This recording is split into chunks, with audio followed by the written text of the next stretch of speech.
Thank you for the raid. Ah, ah, ah, ah. Shit. Hi, Umi.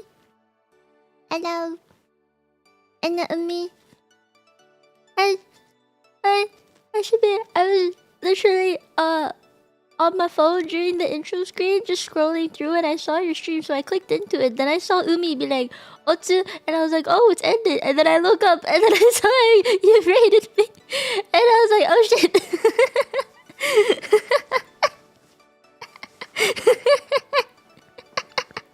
I was like, "Oh wait, he's live. I want to see what's up." It was the watch party thing. And then I saw like on the bottom right there was the live thing, and then on the top right there was a live thing. So I was like, it's gotta be live right now for sure. So then I looked at it, and then it just ended.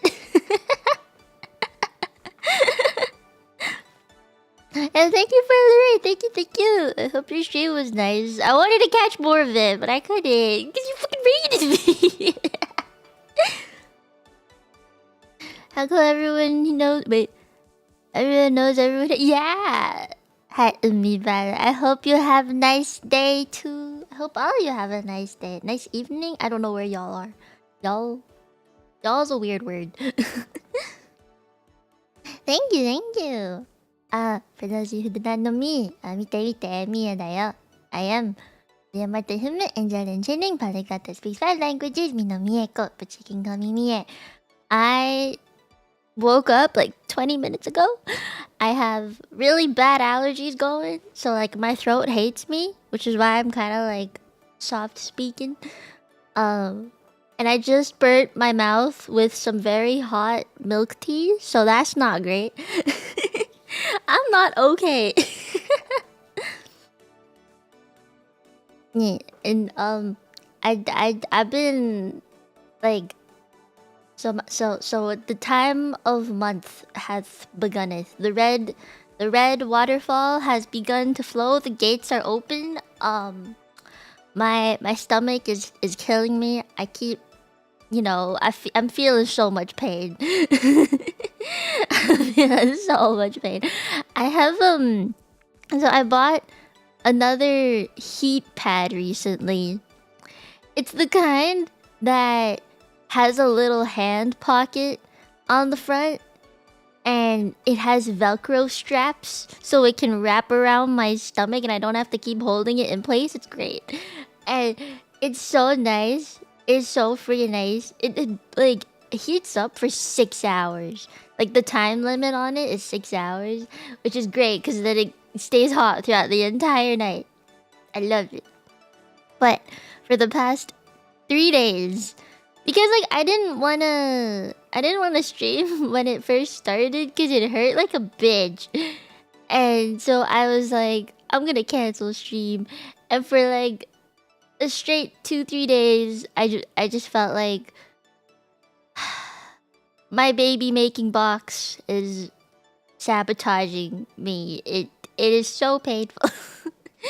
It's so painful. I hated it. I still do. I'm okay now, but I hate it so much.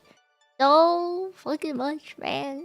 So fucking much. I'm going through it. And then there's allergies too that I have to deal with. Like my nose. I'm sorry if I sound nasally.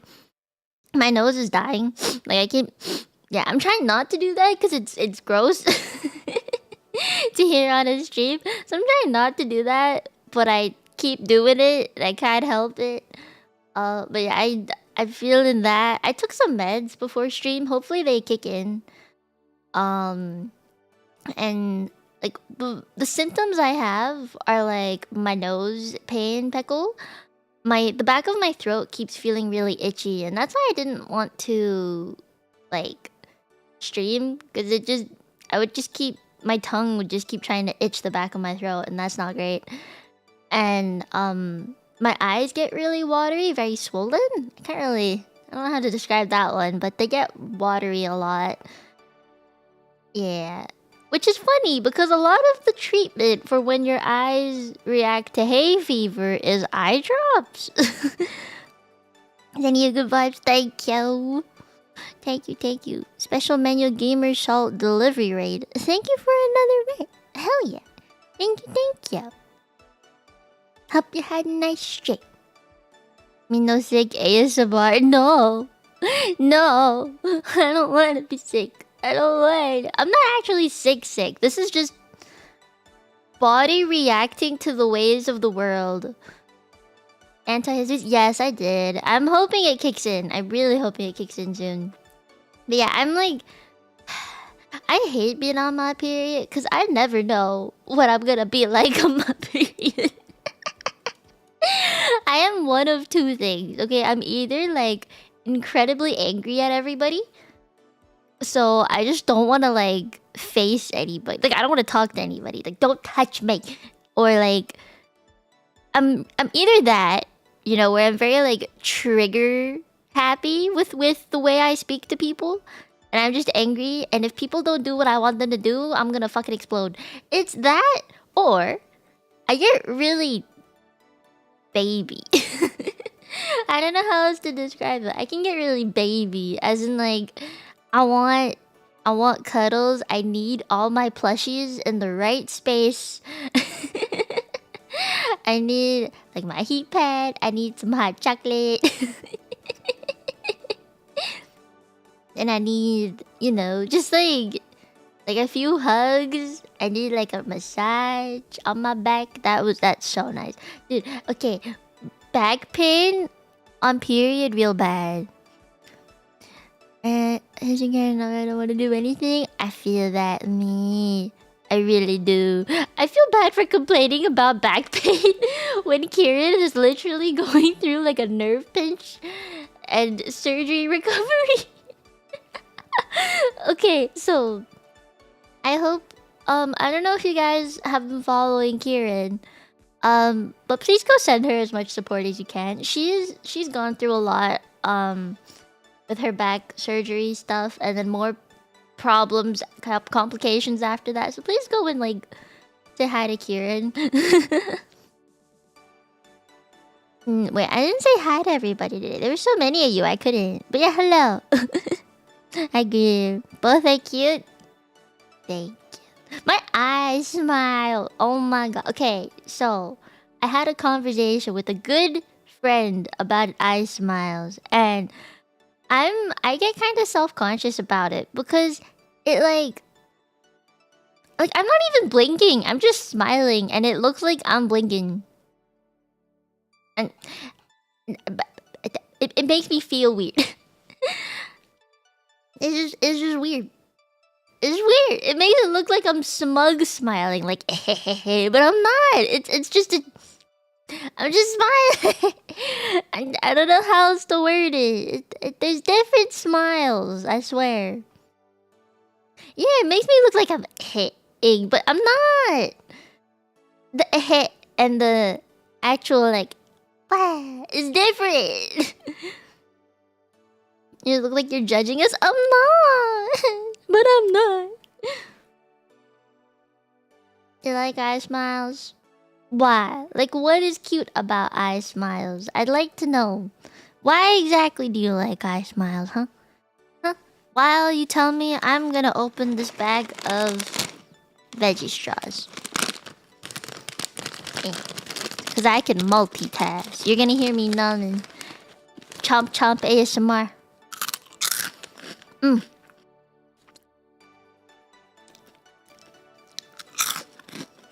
Smile with or without teeth? I think I smile without my teeth more, but I can smile with my teeth. It depends on how I'm feeling, I think. Anya smile. Like a smile, but extra happy. That's true. Doesn't mean you have to judge us sometimes, no? I guess from time to time, you know, yeah. A judging cat.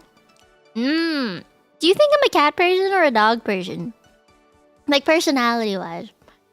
I think personality-wise, I'm more of a dog person. Maybe like a small dog person.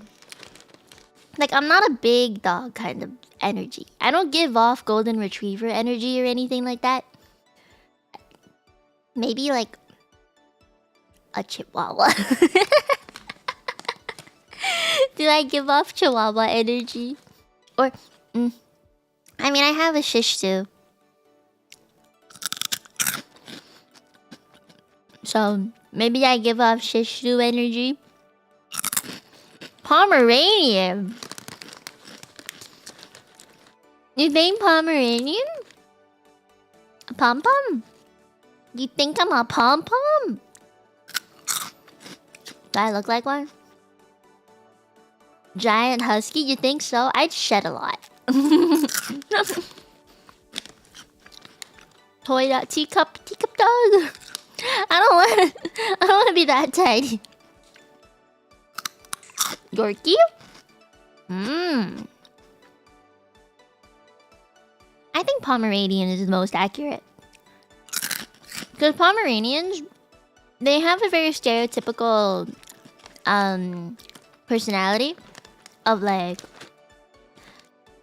being really possessive, and they'll bark at things they don't like, but they're also quite smart, so they'll learn a lot of tricks.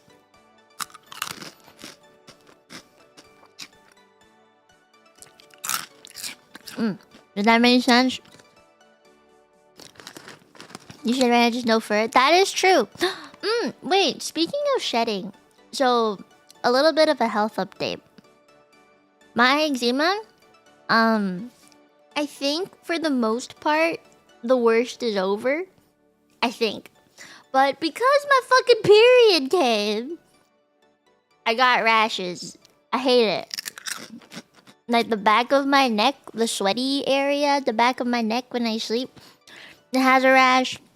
There's a rash like on my arm, like my upper arm, kind of close to where my armpit is, but not quite. And on like my collarbone area, there's a rash. And then some parts of my thighs have rashes. Like, ugh. And it's all fucking because my period coming. Does it worsen at certain seasons? Yes. Specifically, when there is no certain season. Actually, now that I think about it. It actually gets worse during transitions between seasons. Like, because sometimes it's hot, sometimes it's cold, and the world doesn't know what it wants. So, that's when it gets worse. Yeah. Thank you, Sona. I'll try to be careful, but there's no guarantee. Like, I can't really control the weather. The weather controls me at this point. That is not something I can fight. So, like, I'm having the hay fever symptoms. Now I'm having period pain. And then period symptoms. So, the weather isn't helping. My hormones aren't helping. So I'm just gonna have to wait it out. Yeah, stay moisturized. I did burn my tongue. I can feel it while I eat. How does one overcome the weather? How do you do that? How would you do it? I feel like to overcome the weather, I would need like a bunch of antihistamine, 10,000 air filters in the house, a humidifier, maybe like 3, 4. You know? Anything to get rid of the pollen that's killing my face. Because my nose is so red, my eyes are red. I'm rubbing it to the point that I'm losing eyelashes. And my eyelashes are kind of coarse. So when I rub it, it makes the skin under my eyes kind of irritated. And it makes an open wound under them. Or like a rash on the corner. I'm rashing up everywhere. I hate it. I hate the season change. Like, can it just be stable? I need to know if I have to wear shorts or jeans. But the world won't tell me an answer. Now that's what having eczema is like. There's something really cool I wanted to talk to you guys about, actually. So, you know, here, I'm gonna start with the backstory. A few months ago, maybe like a month ago, 2 months ago, somewhere around there, a wonderful, wonderful VTuber by the name of Rita Kamishiro. She Well, now was in Prison Project. Prison Project hadn't gone and disbanded yet at the time. But Prison Project now does not exist. But Rita was from that agency. Rita, now indie. Please go support Rita Kamishiro. She reached out to me and was like, I'm doing this thing. I have a plan for a thing. And I was like, ooh, I want to participate. And it's like for like mental health stuff. Yeah. And I feel like I talk a lot about physical health a lot. Yeah. But I wanted to, I guess, branch out. Yeah. Branch out. For like other parts of health that I do know of. Yeah. So she invited me to do like a panel thing. And I gave her my ideas for the panel for mental health stuff. And I'm gonna talk to her about some of the ideas for that mental health thingy. She's an ambassador for like NAMI, the National Alliance for like mental illnesses and stuff. I think that's what it's called. So I'm really glad that she like reached out to me, you know. So I'm gonna be participating in some cool stuff soon. Hopefully soon. It's gonna be a pretty big event, so it's gonna take some time. I think it's in May, but we're preparing for it now. Yeah. I mean, you guys know I did healthcare stuff, right? Do you guys know my history with the healthcare stuff, to be honest? Like, I don't think I talk about it very much anymore. Not unless it's like a stream. But I used to work in healthcare, so... Not unless it's like a physio stream that I'm doing. Do you guys know my history? I don't actually know if you do. At least not some of the new people that I've met. Future space, thank you. So, let's see. In high school, I was a part of my high school's... I'll give you guys a bit more detail this time. I don't think I really ever did give you guys details. Yeah, so in high school, for like 2 years, I was in the social psychology club, and I was also a volunteer for the mental health alliance in our school. I participated in both of those, and a third thing I did was actually K-pop dance president club of a club thing, because I used to teach dancing a lot. I taught K-pop choreo specifically because that was kind of what I was into at the time. So I was doing 3 really active things, like extracurriculars. So the mental health stuff, I was like, I can do this, I can support this and everything, like outside of school. I didn't want to major in it in university. But when I did go to university, I decided to do something very specific. It's very it is healthcare related. I don't want to say exactly what my bachelor is, because it's a very specific bachelor and it could give away what uni I went to. But I have a minor in physiology, and let's just say I could have become an occupational therapist. That was my goal in life when I decided to go into my like degree. Is I wanted to become an occupational therapist or a physical therapist. I was down for either or, but I knew both of those had like it required a master's degree. And so I went into my undergrad in a fairly specific program that would lead me into either occupational therapy or physical therapy. And during my undergrad, I did some volunteer work, or like not volunteer work, but like co-op. I don't know what you guys call it in America. I only know in like Hong Kong or British people will call it co-op or placement. I think I think the Americans call it internships. I'm not quite sure what you guys call it down there. Hi, Minnie. I hope you are well. Hello. So, yeah, I worked as a chiropractor assistant for a while. I did some volunteer work in a hospital and a rehab center. I did. So those were like the two things I did. I never worked in like the emergency setting. Okay, so here's the thing. I feel like I do not do well under a lot of pressure. So I could never work in like an ICU. I could never work in the ER area. Anything that's like high risk, I was like, scary. So I knew I didn't want to be a nurse. I knew I didn't want to study like things that required me to touch needles on a regular basis. So I was like, nah, I ain't about that life. So I went into something that was more like post care treatment. Like after the bad is over, I like help with the post stuff. That's what I wanted. So like rehab, physical rehab kind of thing, you know? Or like with occupational therapy. I feel like not many people know what it is. But what I wanted to do as an occupational therapist was to like say someone like broke their arm or lost a dominant hand in an accident. Occupational therapists would like help teach how to like live life by yourself with your other hand that you don't know how to use yet. Or like people who like elderly people, you know how their hands start to shake and stuff. You like teach them how to use those spoons that keep your hand steady, stuff like that, you know. Or you teach people how to use wheelchairs if they have to go in a wheelchair.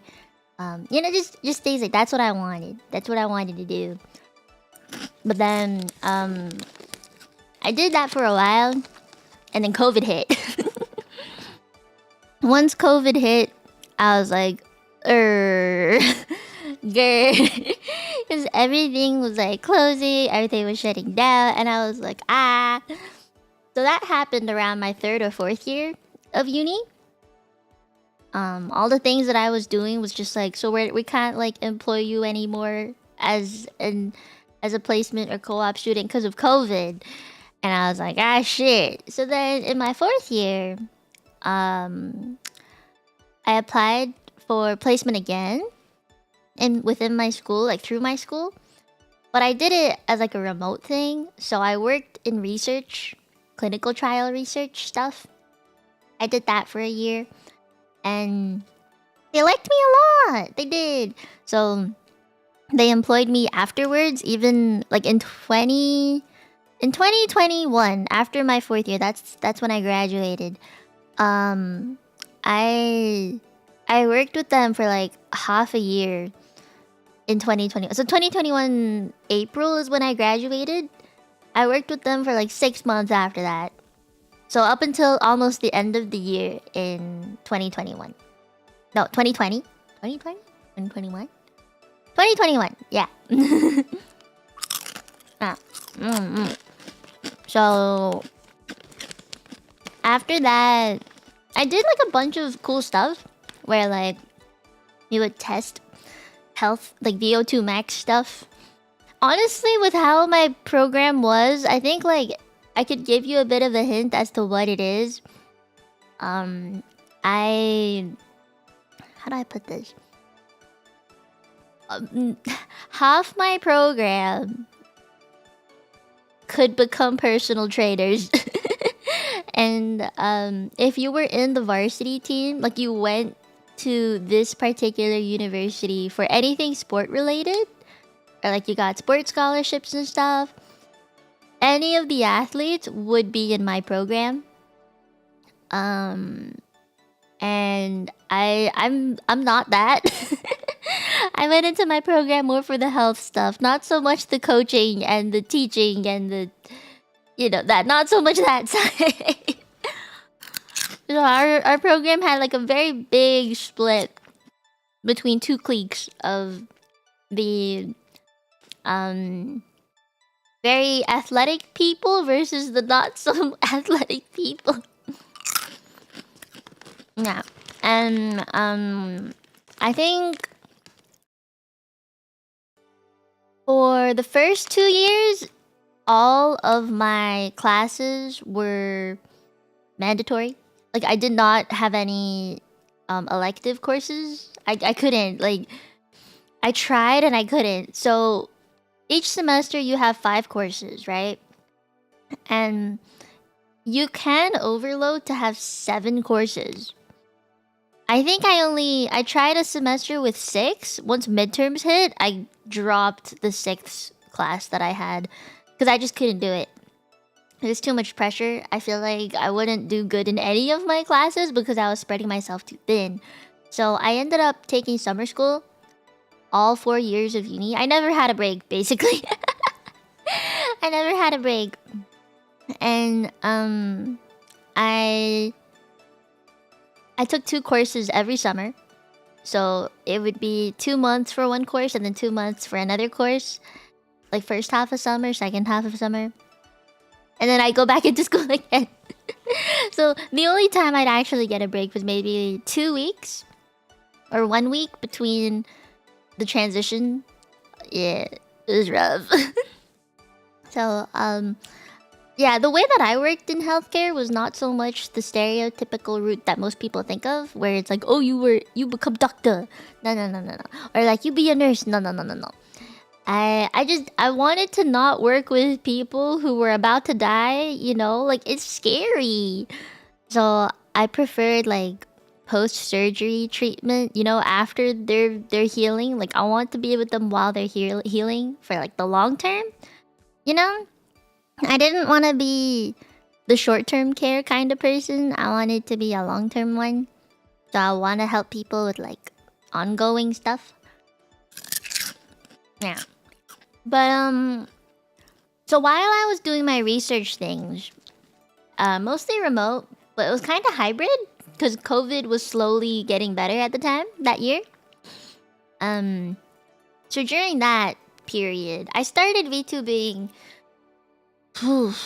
March of 2021. So just before I graduated from uni, just before my finals, I started VTubing, which was really like a dumb decision.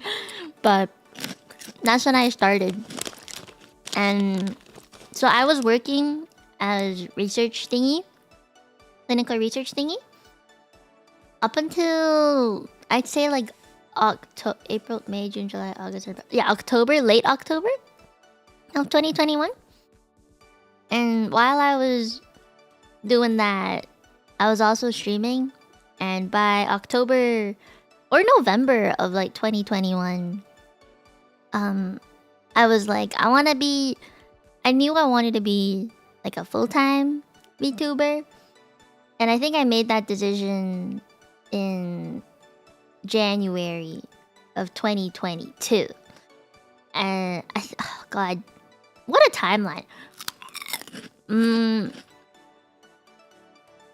Now that I think about it, I tried finding another job after I left, like after I finished my 6 months with research. I tried to find another one because I liked the remote work. I realized how much I liked it. Not having to small talk with people every day. God, I like that a lot. Okay. And I couldn't find one. Now that I think about it, I couldn't. I tried and I couldn't. So I was like, I have to put my effort somewhere. And you know what? VTubing was like, it was really fun. But also I was earning money from it at the time. Not enough to really call it a full-time job, but enough to say it was part-time at least. I was earning maybe $500 to $1,000 per month, depending on if it was like a good month or not. So I was like, I can survive on this for a while because I had some savings. And I think in 2022, that is when my earnings started to go up to the point that I could make a living out of it. Yeah. And then last year I joined the agency, which was like an even bigger thing, and that was like, oh my god. So this year, I don't know what the fuck we're doing. After, let's see. After 2 years of having this model, I'm finally getting a new outfit. There's that. I did my taxes. Guys, I fucking finally finished my taxes yesterday. I sent it to my accountant and was like, here's my shit. Yeah, I don't know how this year's gonna go. And okay, I started doing the physiology streams, like my lectures on physio. I started doing those, I think in late 2022 or early 2023. And they were really well received. I didn't think they would be. I was actually confused why they were so well received, because like as a streamer who makes mostly just hee hee ha ha content, you know, I was like, why would you want to learn from an anime girl on the internet about the cardiovascular system? Like that was my first physio stream, and I drew a heart from memory. That was wild. And drawing a heart from memory is actually really easy for me. I was very into like heart anatomy and physio stuff to do with the heart. So I could recite heart stuff to you really easily. That was like, because I was so confident in that topic, I decided to teach that one first. And it took maybe I think it took a whole week to try and dumb down everything so it was more digestible for stream content. Yeah. But that was one of the first physio streams I did. It was really fun. I actually remember like everyone in chat was so receptive to it that I decided to do it again. And now it's a series. I need to get back into it. There's so many things that I still want to teach that I haven't taught yet. I wanted to teach you foot anatomy. Yeah, I want to teach you guys foot anatomy. How do you feel about foot anatomy? That's more of a memorization thing, but it'd be cool to learn. Or we could do... I was thinking we could do mouth anatomy. Or we could do... like... boob. I was thinking boobs as well.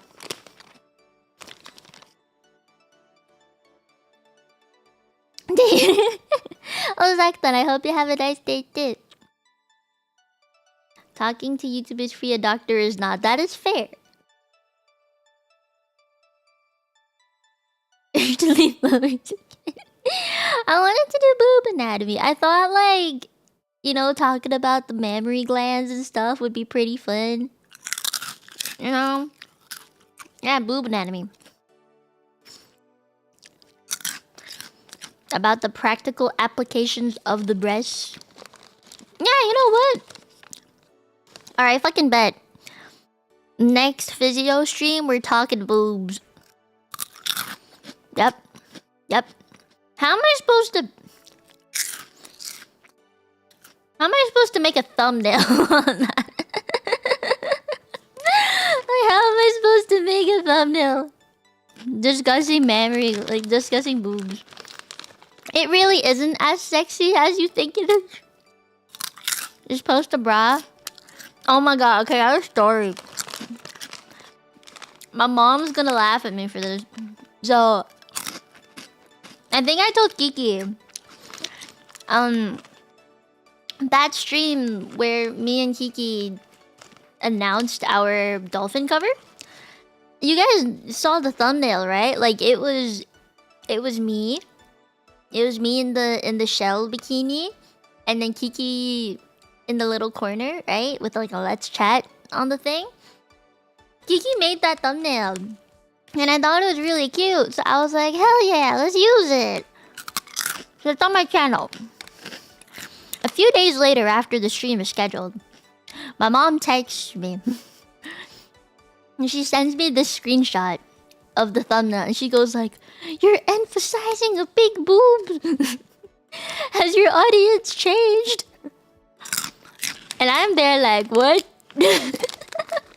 Mom, why are you looking at my thumbnail? Bro. So obviously I'm like, it's just clickbait. It's just a thumbnail, Mom.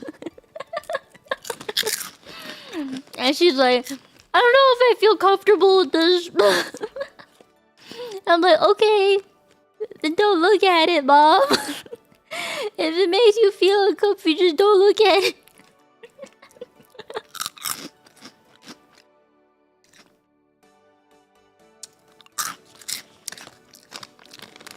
Mom, we're just singing a song at the beach. Exactly, we're singing a song at the beach that goes like that, that, that, that. Ohio, babe. Is flat justice? Not always. LB, how you doing, dude? Aren't you usually streaming at this time? Or am I just dumb? It's not a phase, Mom.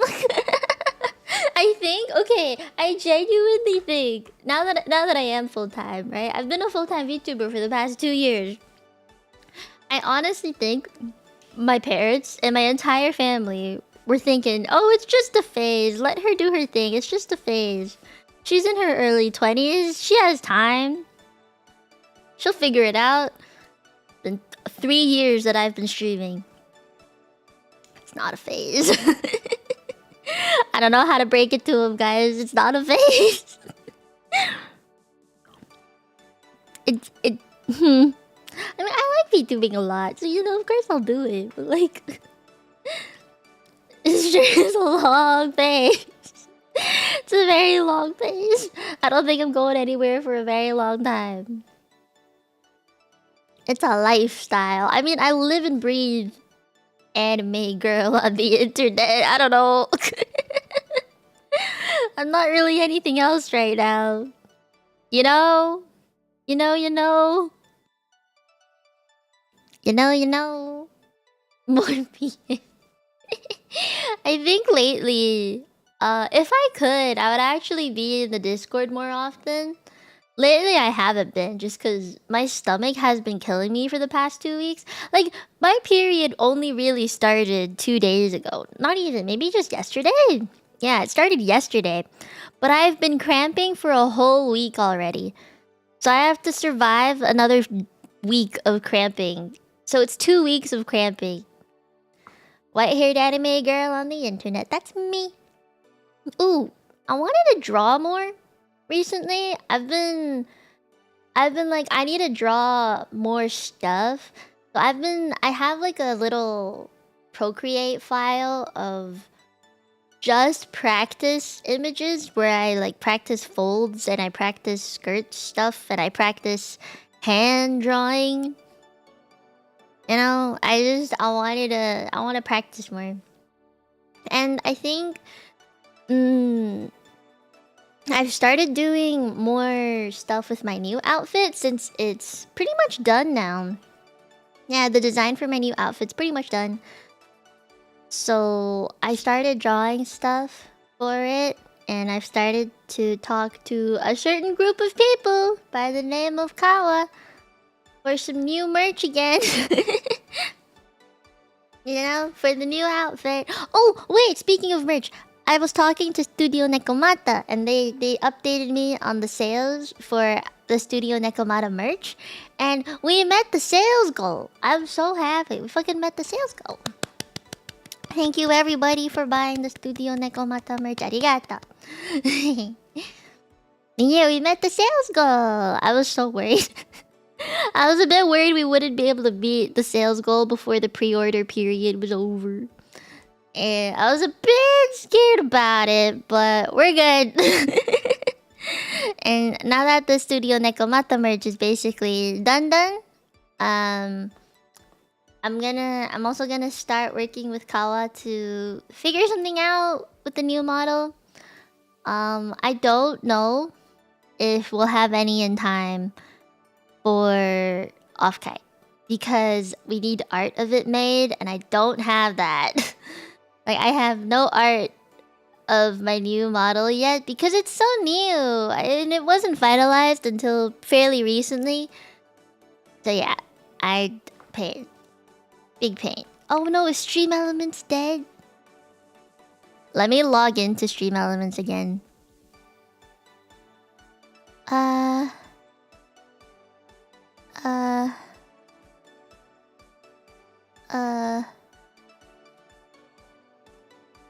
I think so. You wanna try again, Starlight? I pre-ordered myself a pin and a keychain. Hell yeah! Hi, Nico. I'm doing well. How are you? Is it not working, Starlight? No. Aww. Damn. That sucks. No. No. Man, no wonder I haven't gotten any alerts. Shit. Okay. Well, if anyone donated, or if anyone subscribed, or if anyone became a member of this stream, and I didn't notice, I am so sorry. Yeah, it was a live last stream. I don't know what happened. God damn it. Hold on, let me get a throat candy. I got throat candies.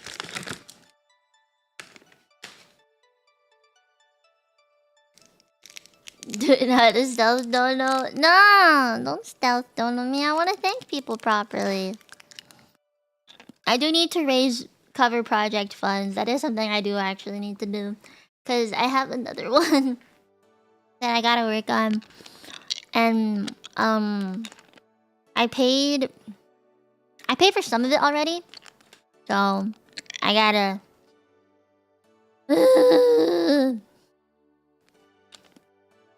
Happened? How do you say happened? What? How? What? Have a safe day? Because that sounds like a lot, Reg. I hope you're okay. That your voice heal after the last two? Why would I? Oh, is that an alert? I didn't hear it. Fuck. I'll put it in the middle. But thank you. Thank you for dono somebody. Just work still. Be safe. Nah. I also got my overlays for the new model out, which is really nice. Those are finally done.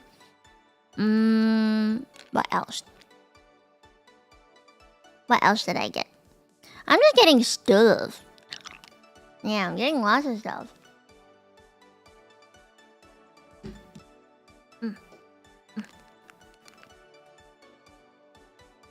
Bye bye, Zaktan. Have a nice day. Bye bye. Is it late for some of you? How late? If it's 12-hour difference, that's understandable.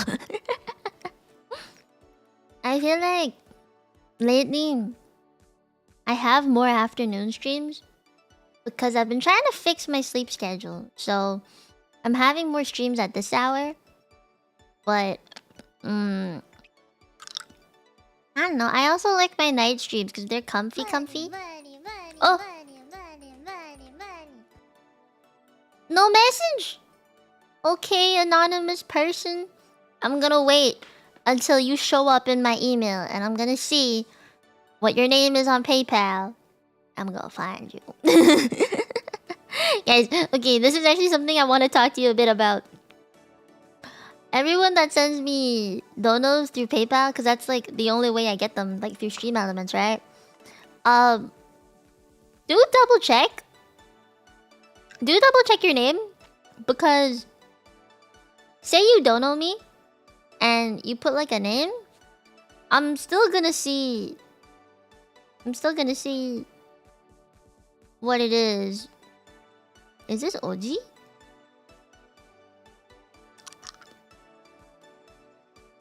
This email address is a Korean one. The anon is the same as somebody. They're the same person.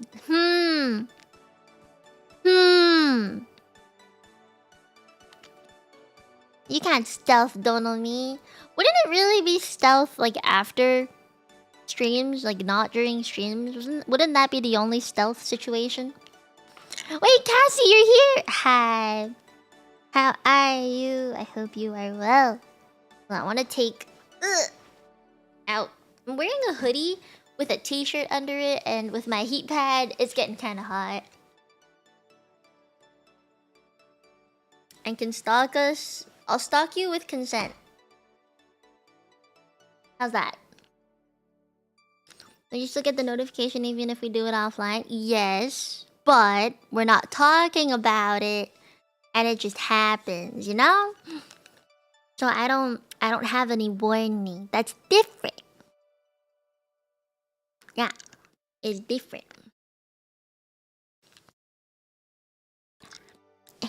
I'm trying to like shimmy my butt into like the middle of my screen. I wanted to do something today. I just didn't know what. This week has a lot of interesting streams. I'm kind of nervous. So next stream I have is the solo played up stream. Yeah.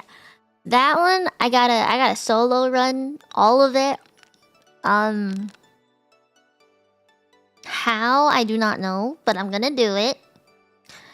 And then there's what else is there? There's I think Thursday stream is the Tetris one. I'm gonna need everyone to come to that stream because I'm gonna play Tetris against 300 plus streamers on Saturday. And I need help. Like, I just need to go against a bunch of people. Yeah. And I need to practice the different modes that there are. And it's gonna be real scary. So yeah. On Saturday, I was supposed to go on a little day trip with some friends. But because of the tournament, the Super Streamer Lobby, I cannot. Welcome to the Tenchi, Bernardo. I'm not very good at Tetris. I'm like decent. I'm decent. I'm okay. I wouldn't say I'm the most sufficient. But I'm okay at it. I'm okay. Yeah. And most of us, I guess so.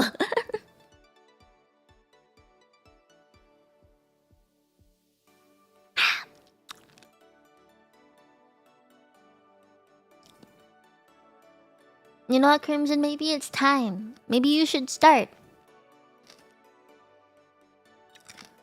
Who said there's no emotional support, Strawberry?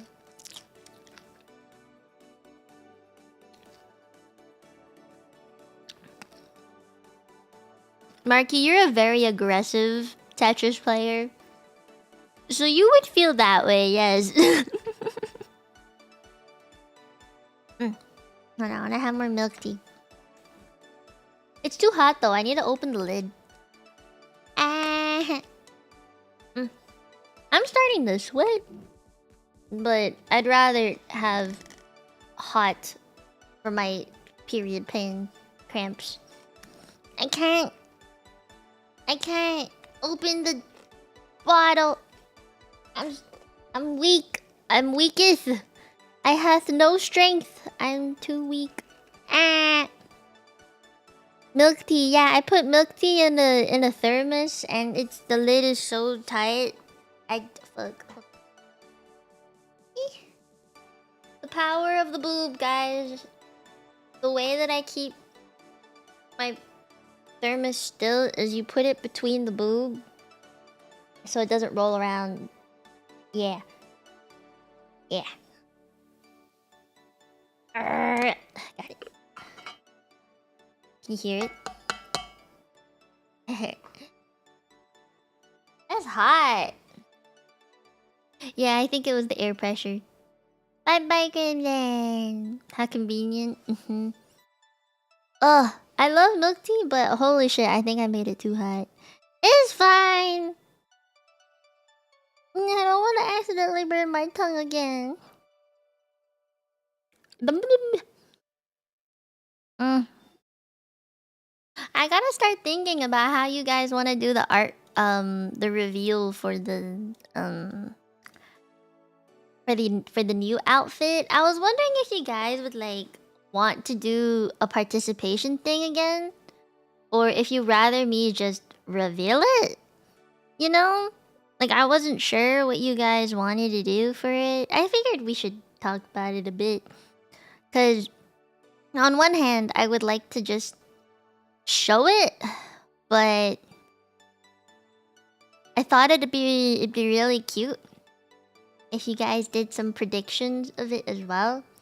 Cause I have teased it for a while. I don't really know. I don't know what you want from me. I don't know what you want from me.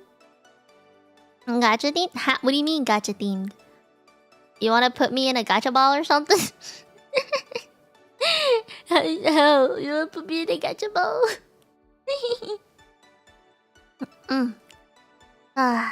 But I think the prediction thing would be really fun if you guys wanted to like draw, or if you wanted my silhouette. I thought it'd be pretty cute. Predictions on rarity. You know, it'd be cute for sure. It's very cute. It's so cute. I'm actually really happy with it. I don't want to end up using it like 10 times more often than this outfit or anything. But I can see for certain situations that outfit working better because I won't have twin tails. I think that much has already been spoiled. I won't have twin tails. Instead, my hair will be like not so far out of my head. No more handles. Yesn't. But basically, it's gonna be more narrow.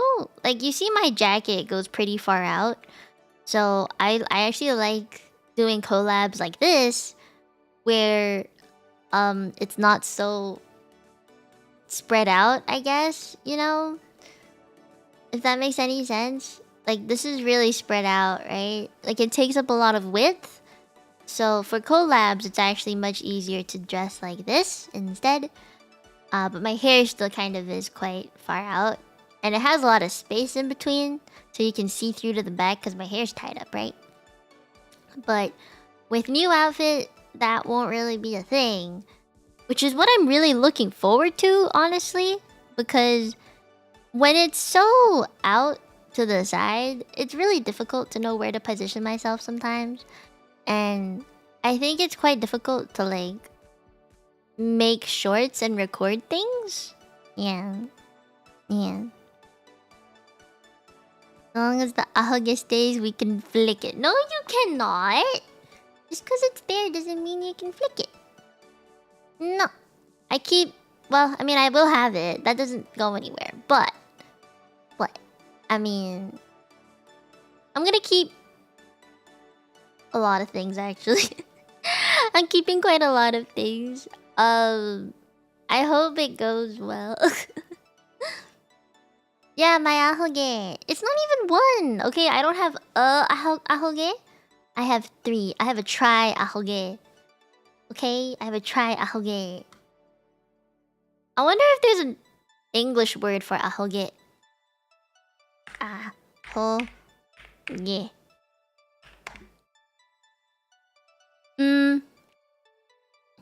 Is there an English word for ahoge? I'm trying to look it up. No.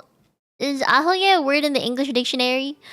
Wait, Wikipedia has a glossary of anime and manga. The first one is ahoge.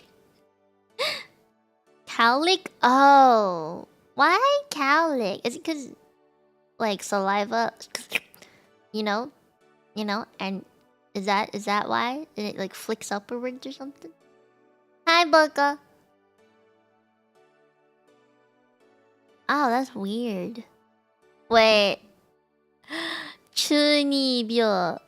Middle two disease. Typically used to describe early teens who have delusions of grandeur and have convinced themselves they have hidden knowledge or secret powers. Can't believe Wikipedia has this. Oh, Denpa. They have a Denpa as well.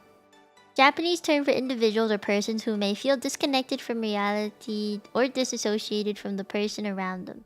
They may entertain wild fantasies and persecutory delusions or other strong beliefs, and their speech or actions may seem strange or incoherent to outside observers. Wow. Lojiko. A cute girl who tends to be clumsy. They may make mistakes that hurt themselves or others. Logical character traits are often used for stock characters in anime and manga series. I mean, is that me? Someone who's just clumsy. Hi, Neko. There's a lot of those. Yeah, there do be quite a lot of those, huh? Let's see. Otokonoko. Wait, there's a new anime coming out about. It's called Senpai is an Otokonoko. I actually really want to watch it. It seems really interesting. Yeah. I want to watch. There's a lot of new animes coming out now that the current season is over. There's gonna be a week of no new anime, but then a bunch of new ones are coming out, and I'm really happy. They have Fudanshi and Fujoshi. Nijikon? 2D complex. Ah. Oh, Garfield and friends, welcome to Tenjins. Interesting and straightforward, right? I think it's a comedy or like it's a romance thing. I think because some girl confesses to the senpai in female clothing. Yeah. Oh, weeaboo genres. Fuck. Oh, I can't say that. I can't say that.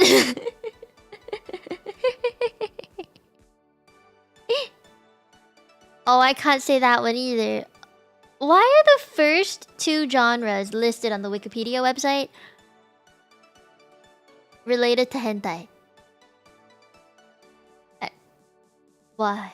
A lot of sequels this new season. Too many of them was 7 to 8 apart from the previous season. Ah, what am I seeing? Here, I'll copy the link. You can look at it yourself.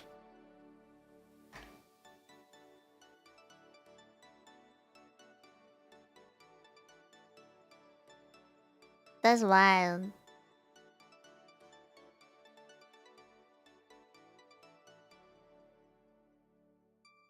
Yashike. Healing. A subgenre of slice of life portraying characters living out peaceful lives in calming environments, which is intended to have a healing effect on the audience.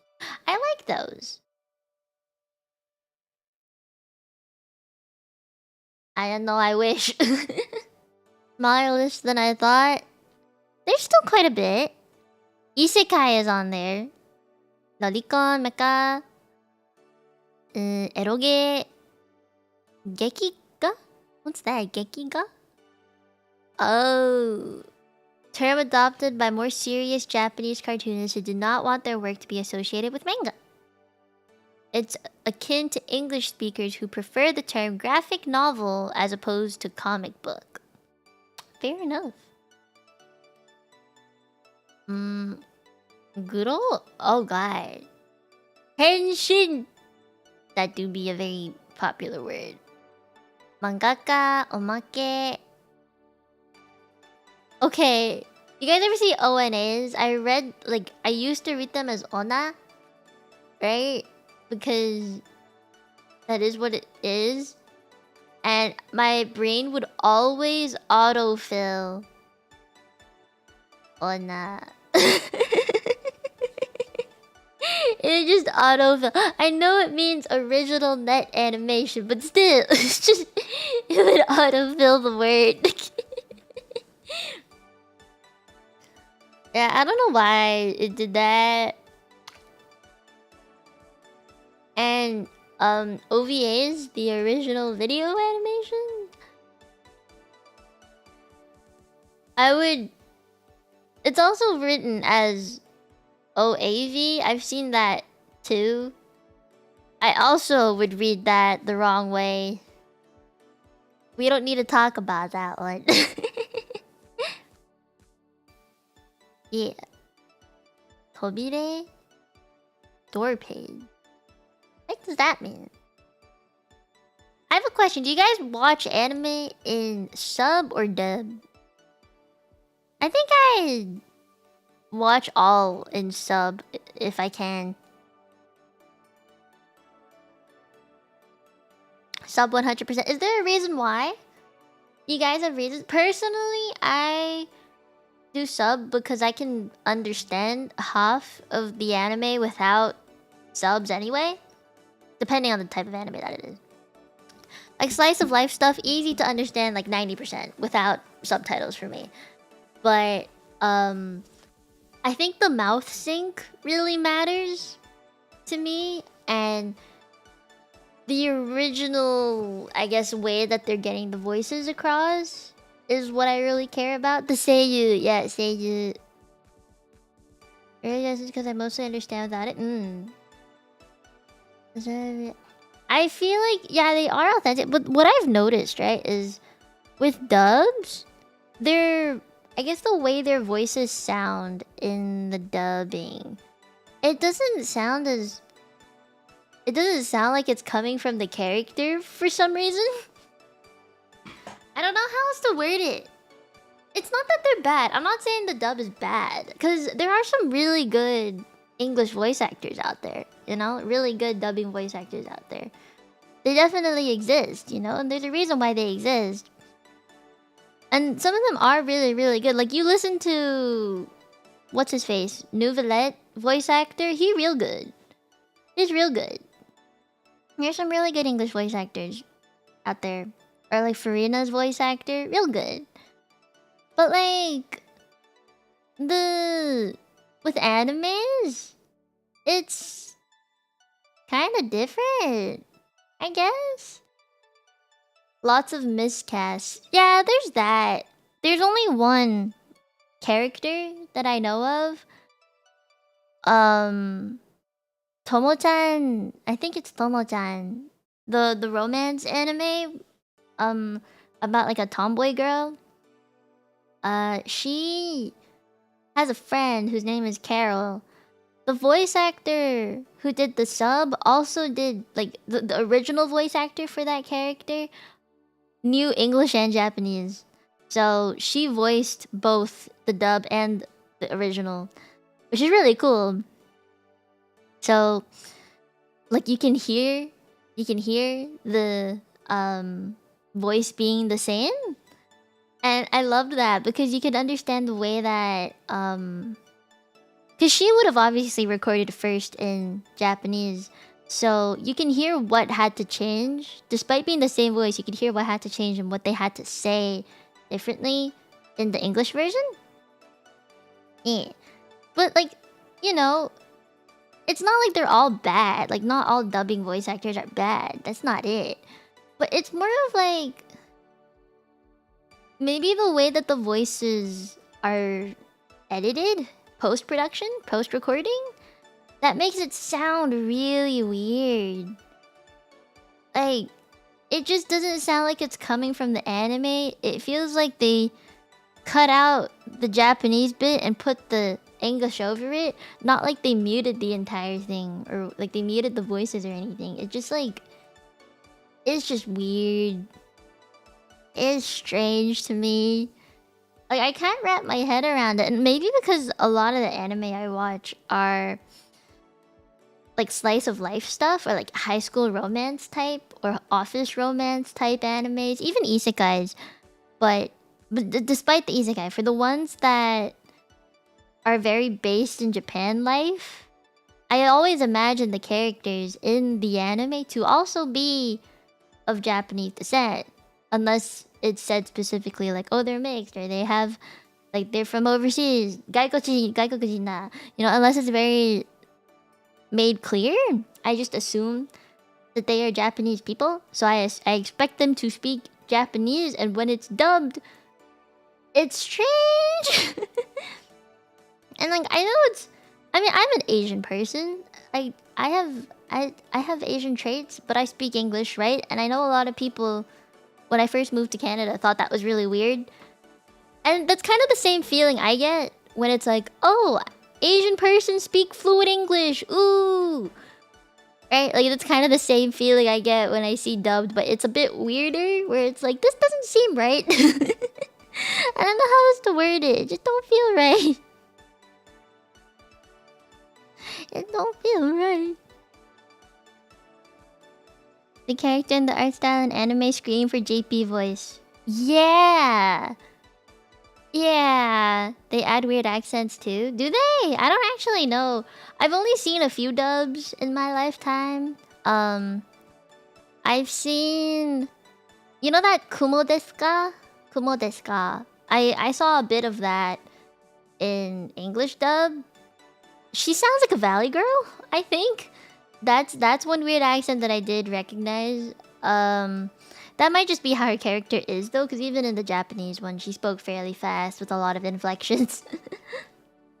What other dub have I seen?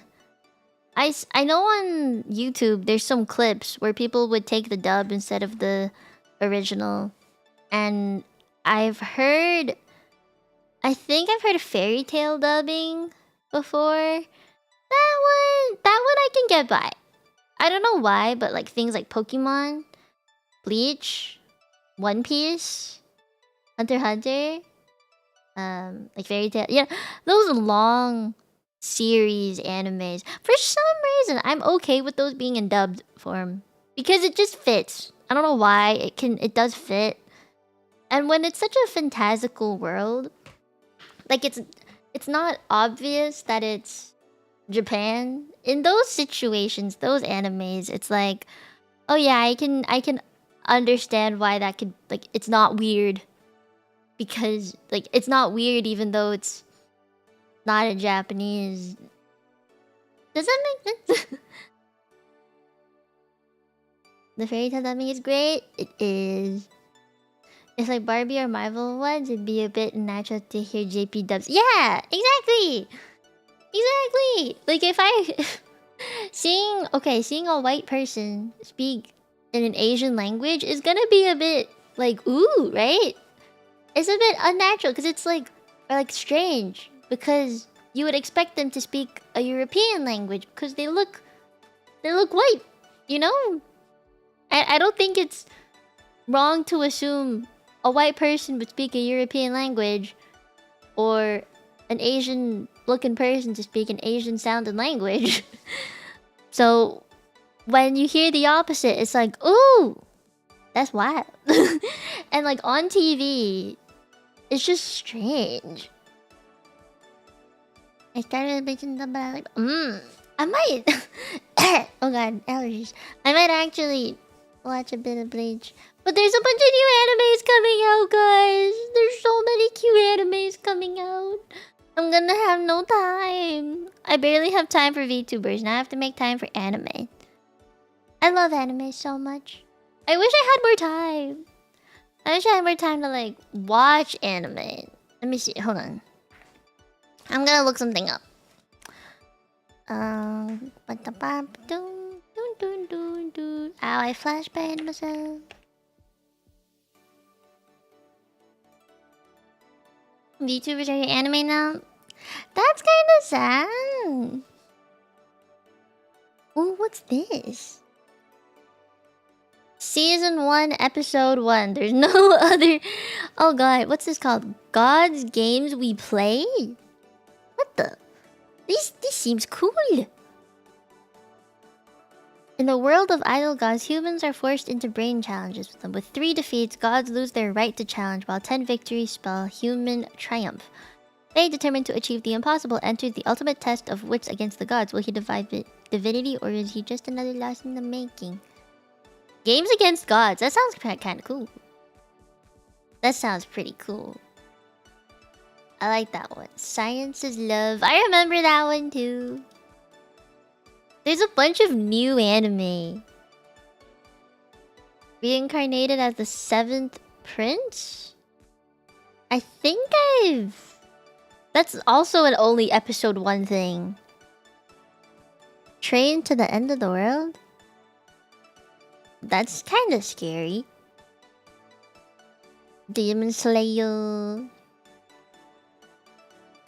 I need to finish 7th Time Loop. The villainess enjoys a carefree life, married to her worst enemy. I gotta finish Banished from the Heroes Party, Season 2. Fuck, there's so many. Science Film Live Anime got another season? I am not sure. It was just on the homepage. It was just on the homepage. I gotta finish The Strongest Tank as well. There's so many in my list. So many. I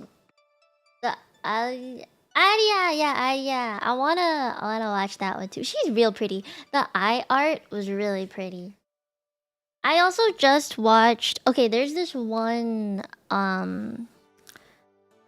anime. I forgot what it was called, but I finished it quite recently. I think it was A Sign of Affection. Yeah, A Sign of Affection. I loved that anime a lot. And one is because the art was really pretty. The way that they don't just have like lines for lips, but they actually colored it in. And they have some watercolor scenes, line art scenes that are really cool, really pretty. But it also taught you about Japanese sign language. Sign language in different languages are complicated. But yeah, I know a little bit of ASL, American Sign Language, like really, really little. I would not be able to like talk to people properly. I know the alphabet, so I could just hand sign words. But that anime called A Sign of Affection is about a girl who's deaf, and she falls in love, and it like navigates their relationship and stuff, and how they communicate with each other. Yeah, and how she gets a job, stuff like that. I thought it was really good. I think it kind of opens up your idea of the world, I guess, which is what I thought was really cool. So if I had to recommend any anime right now, it would probably be that one. Yeah, I like that one a lot. That one was really good. I gotta... oh, there's so many new enemies. There's... Okay. I saw a trailer of this anime where a girl has to... Like an angel went down to Earth and starts living with this high schooler. And I was like... The angel design is so pretty. I have to watch that one too. I don't know what it's called, but I'll tell you guys the next time I watch it or find it. But... Man, I like... Okay, so my time is limited. In a day, there's only so much you can do. So, I wake up, I stream, right? After stream, I go and rest. And by rest, I mean I watch anime. After anime, I have dinner. After dinner, I go shower. After shower, I work. So... There's only so much time. I have such a small window. Oh, bye-bye, Joka. Have a nice day at work. Bye-bye. Bye-bye, Joka. Yeah, I think in a day, I only have maybe 2 hours to watch anime. Maybe 2 hours, or maybe before bed. You know, before bed is okay as well. But it's just... There's not enough time. And it makes me so sad. There's other things I want to do too. I wanna draw. I wanna do an art stream. I know I don't have a stream scheduled for Friday. I mean, I do have one, but like I don't know what to do. I might schedule the an art stream on Friday. I want to try some what they called. I want to try some new brushes. I want to buy a new brush set and try it out. Yeah. Binge watching is time saving. That is very true. I binge watched The Sign of Affection within 2-3 hours. Yeah. And you know how there's like a bunch of scenes where you see landscape and stuff? I skipped those. I also finished watching The Apothecary Diaries fairly recently. Yeah, I don't want to like give spoilers for people who haven't watched it, but it's a very very good anime. I understand why Rio made me watch it. I didn't know how good it was. Cause I never heard of it. I thought the description wasn't that interesting to me. You know, it's like you have to watch the first episode to understand why it's good. You have to at least click it and spend some time watching the first episode. I don't think the title or the beginning would really like capture your attention. Yeah. I think the premise is really cool. I grew up watching anime. No, not anime. Like TV, Cantonese TV of traditional places like that where they have to wear like the old outfits, the traditional clothing in the palace drama, people trying to kill each other in secret, mysteries, stuff like that. I grew up with that kind of TV. So, I think it'd be cool if, you could have that in an anime. I really like those kinds of shows, honestly. I just haven't watched them lately. And even with K-dramas, I see so many K-dramas come out. Especially now that COVID isn't so prominent anymore. Most people are vaccinated now. But I just haven't had the time to watch a whole K-drama in a hot minute. And the reason why is because animes are shorter. One episode is an hour for K-dramas. So, I just don't have the time for that. Palace drama is so fun to watch. Recently, my parents and I were watching a show. It's a Chinese show called The 19th Floor. And you were forced to play a game where you'll die. It's more intense than Squid Game, I think, because it's not so much about eliminating people. It's more so trying to save people. And there's like VR involved too. It's a very convoluted, complicated story. I didn't think I'd like Apothecary.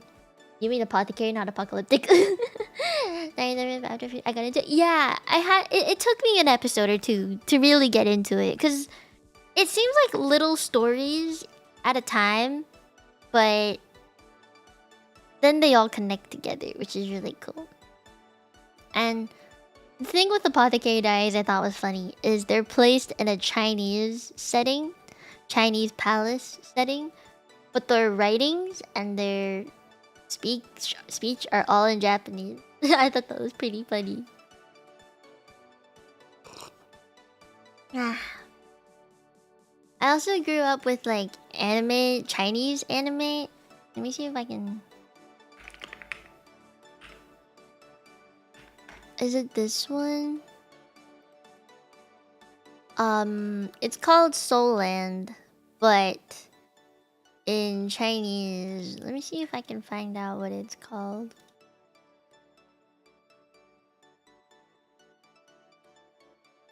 Solo Dalu. I think that's what it is. Yeah. It's called Soul Land in English, but I don't know how to explain it. It's like a reincarnation thing as well, but 3D, way more intense. Check the. It's really interesting. I think you'd like it, Starlight. Honestly, I think it's a really cool concept because girl starts off as a slave, or like the servants working in the palace, and then she like works her way up and stuff. Um, there's concubine things involved. Or like, oh yeah, this concubine gave birth to said daughter, said son. Oh no, prince, baby. You know, there's that stuff involved. Yeah, and it teaches you science things. It's not really that political, honestly. They don't really talk too much about that, but it's in there. Have you watched All of Us Are Dead? No, but I wanted to. It's another zombie one, isn't it? It's a zombie one, right? Harem politics are so wild. This is why I'm so glad I was born in this generation than the old traditional time generation. Like, if you think about it, right?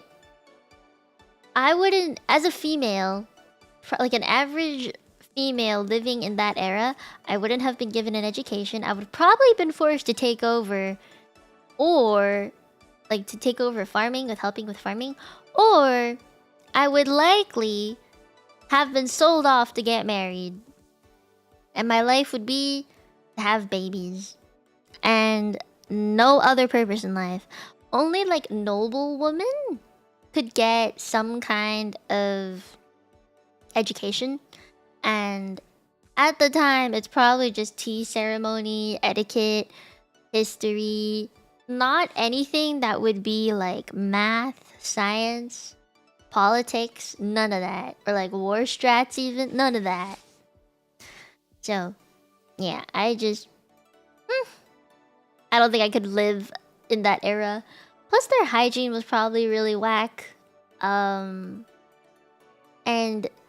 so there's this thing, so like in ancient China, you would, if you got married to the emperor, let's say the emperor is like 40 or 50, you could get married to the emperor as young as like 12 years old. So if I was like a 12-year-old who married the emperor died within the next 10 years, maybe like even the next 2 years, because they didn't live very long back then. I think the max age was like 50 something. But if they're 50, I had to marry them as like a 12-year-old. If the emperor dies, I would have had to be buried alive along with the emperor, because it's a sign of like loyalty or whatever. So it's like a cruel fate. You know, my life could have been cut short at 12 because of that. And like, ain't no way I would. Like, nope. Nope. Like, do you know how sad it is? Like, maybe some concubines never even see the emperor because he had like hundreds and hundreds, right? So some concubines never met the emperor. Like, they would be married to him legally. So if he died, you'd have to die for someone you barely knew. Like, isn't that crazy? Obviously, at the time, many people supported it and thought it was totally normal. I could never. You could take the throne as a female. At the time, I would not have been able to, but if I could, I would. Give me that throne, bitch. I'ma rule this nation like you've never seen.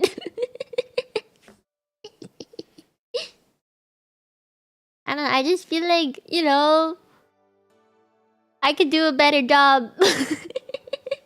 I'll give women the ability to learn how to read and write. You know, I'll participate in war efforts. Yeah. I'll give people food. I'll decrease our taxes. You know, get rid of homelessness. I would have liked to do that instead of build a palace that's the size of a country. You know, some people in the palace, like, I don't know if you guys have seen the palaces in China, but some people would be born within the palace and live their entire life in the palace, never seeing the entire palace. You know how insane that is? That's how big it was. You'd have to catch like a taxi from one side to the other. It is huge.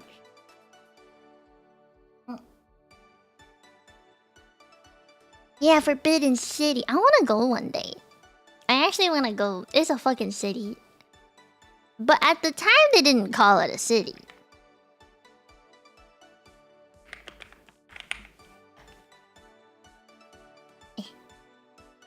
Man, I want to go there one day. I know the Apothecary Diaries is based off of it. I want to go. It's so big. I know in Macau, I went to some palaces. But that's where I learned a lot of the history, honestly. Like back in... Ooh, let me think. Back when I was like 10, maybe even a bit younger, maybe 9, 8 or 9. My family took me to Macau. And Macau has a really interesting history. There's like Portuguese stuff there. But also Chinese stuff there. And it's just really... It's like... It's just interesting. The way that I see it is Portuguese, Chinese stuff merged together as if it was the countryside of Hong Kong, but a developed, like a very well-developed countryside, to the point that the countryside is not a countryside anymore. Like, think about, like, if you think you live in a big city and then you go north to the suburbs, think that the suburbs is way more developed than you thought it would be, as if it was its own city, not so much just the suburbs anymore. That's kind of how I view it. And also Las Vegas, yeah, it's also a big gambling place, big on the casinos there. So it's like a tourist destination for modern gamblers who love casinos. But then it's also like European in a way. If you go to one of the biggest hotels in Macau, I don't know what it's called, but there's a really famous mall, famous hotel where the ceilings and the entire inner architecture just looks like Venice. It looks like you're in Italy. And there's a gondola with there's a pool, like a lake, river looking thing with a gondola. You could actually ride that gondola. Some guy is gonna like, you know, control it and take you from one side of the mall to the other on this gondola. And on the side, there's like a bunch of shops. The ceiling has like a sky painted on it, and there's like really cool poles for buildings. Like the buildings look really cool. It's wild. So Macau is like a really... It's like a hodgepodge of a bunch of stuff. And so when I went, there's this really cool palace thing. And I realized a bunch of stuff. Like, I learned a lot of stuff. They used to sit on like stone stools, because if you put it in the shade in the summer, it's really cold. Like, it gets really cold. If you put it in the sun, it'd be really hot. But if you sit on stone that's in the shade, it got really cold. So most of their stuff was like made of stone at the time. And like their little bridge thingies and like gazebos were made in the middle of like all the water, because that's where it's cold. Yeah. Then Venice also in Las Vegas hotels too. I wonder why. Why is it always Venice? Hello, Shang. Can I just say the first character, not the second? I don't want to say all of it. Can I just say the first? I'm gonna call you Shang. Yeah. Easier if it's just one syllable.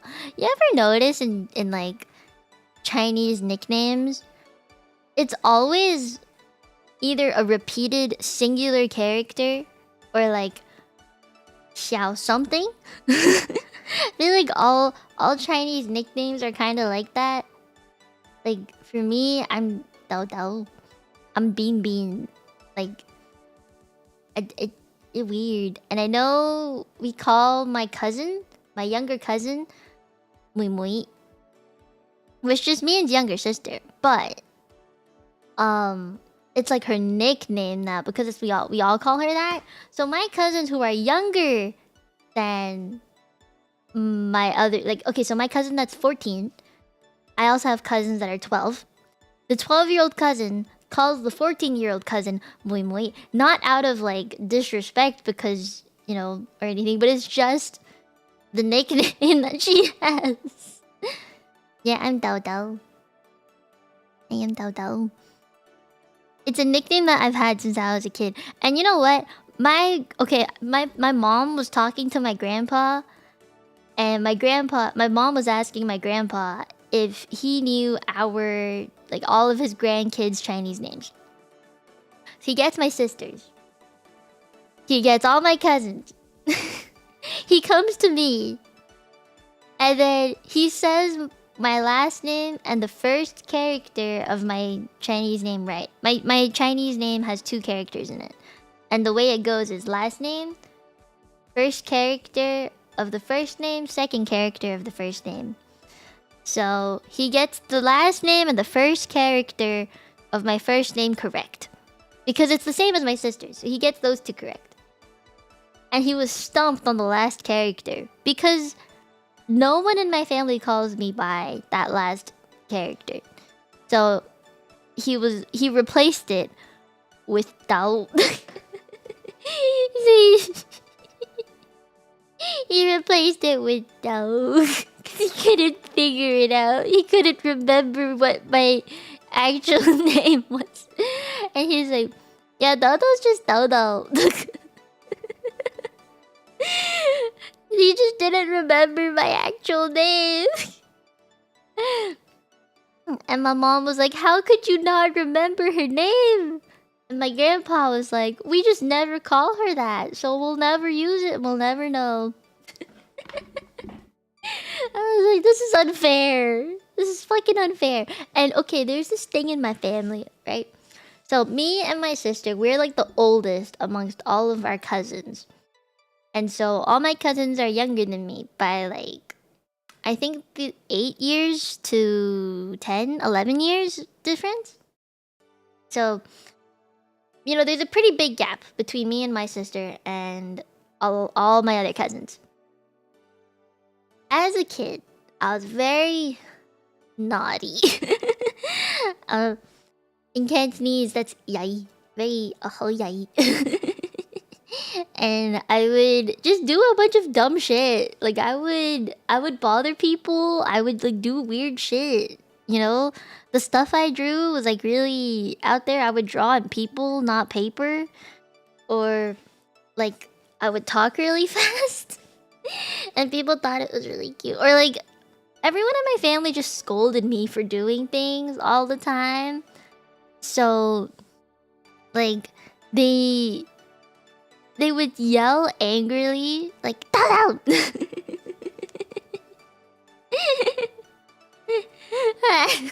And they just really angrily say "Dao Dao," you know? Just like shout it, "Dao Dao!" Or when they're really angry, and I did a big oopsie, they'd be like, "Dao Dao what?" And apparently my nickname in Cantonese is just one that you can very easily say when you're angry at someone. So, when my cousins were bored, every time they did something naughty or they were gonna get scolded by their parents, all of their parents would make the mistake and say, "Dao Dao what?"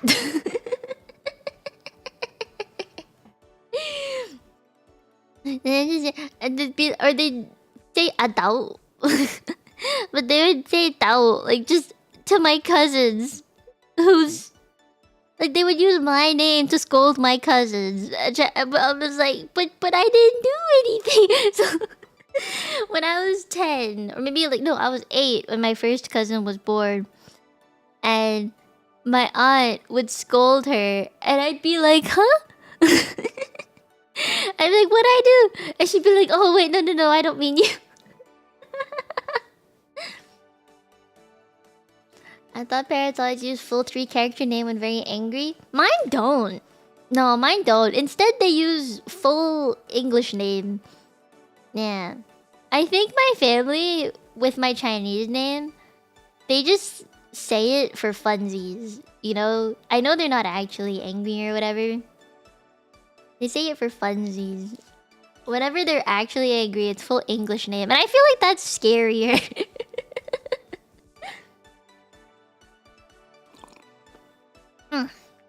Like, I'm really used to my Cantonese nickname. I hear it all the time. No one in my family calls me by my English name. Ever. Ever. And I think... yeah, even my cousins who don't really speak Cantonese will still call me Dao Dao. Yeah. So... they don't ever call me English name. It just doesn't exist. So yeah, and I guess also because both my parents, they're quite fluent with English. My dad not as much, but my mom definitely.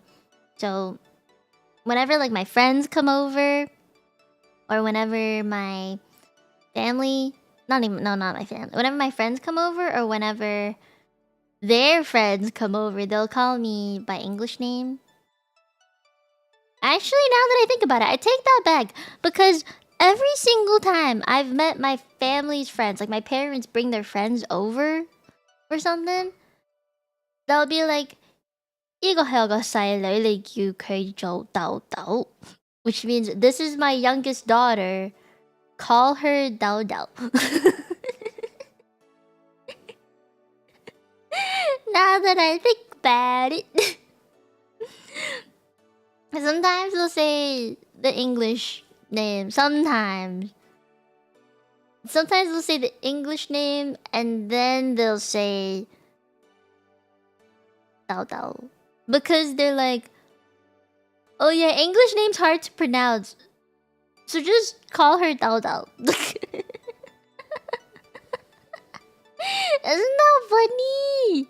Yeah, outside of family too. Like all of my parents' friends, the ones that I have met quite often, the ones that I call auntie, uncle, they all call me Dao Dao. Oh, hi, Dao. Welcome to the membership. Welcome. Please join Discord to get the most out of your membership. Guys, we have a new Me Elite to initiate. Hazing time.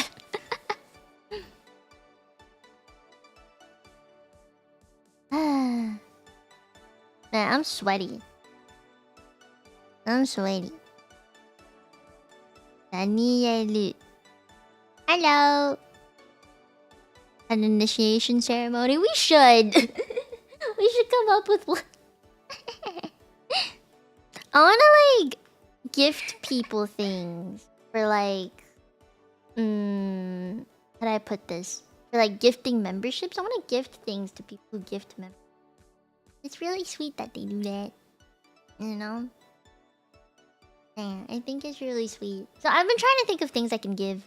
I just don't know what. Maybe like art? Yeah. Yeah. I like the thought of making a present. I'm really bad at gift giving. I don't know if you guys ever run into this problem. Every birthday my friends have, every Christmas, any situation where I have to come up with a present for someone, I freeze and I'm like, I don't know what to give. I'm really bad at gift giving. When it comes to VTubers, because we're all virtual friends, right?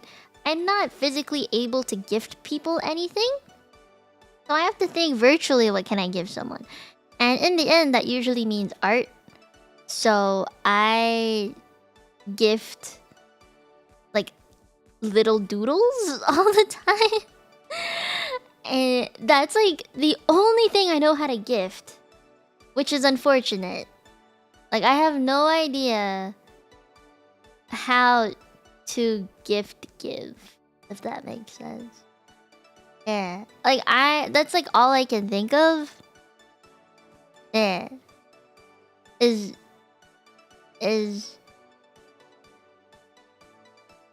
art. Yeah. Second character is you means Jade. I've seen that character before. I thought it was Wong at first, but then I saw the theme and I was like, crap, what mean again? But thank you for the super. Why'd you give me a super? Thank you. Thank you, thank you. It's still nice though. I mean, it's better than nothing, I guess. It's the thought that counts, right? Hi, Zero. No, Daniel, not dumb. How you? I feel like I'm dumb sometimes. I feel like I'm dumb. Especially today. Like, I just have so many thoughts going through my brain. And I don't really know how to get it out. Yolk? Is it yolk? I think it's yolk. Is it yolk?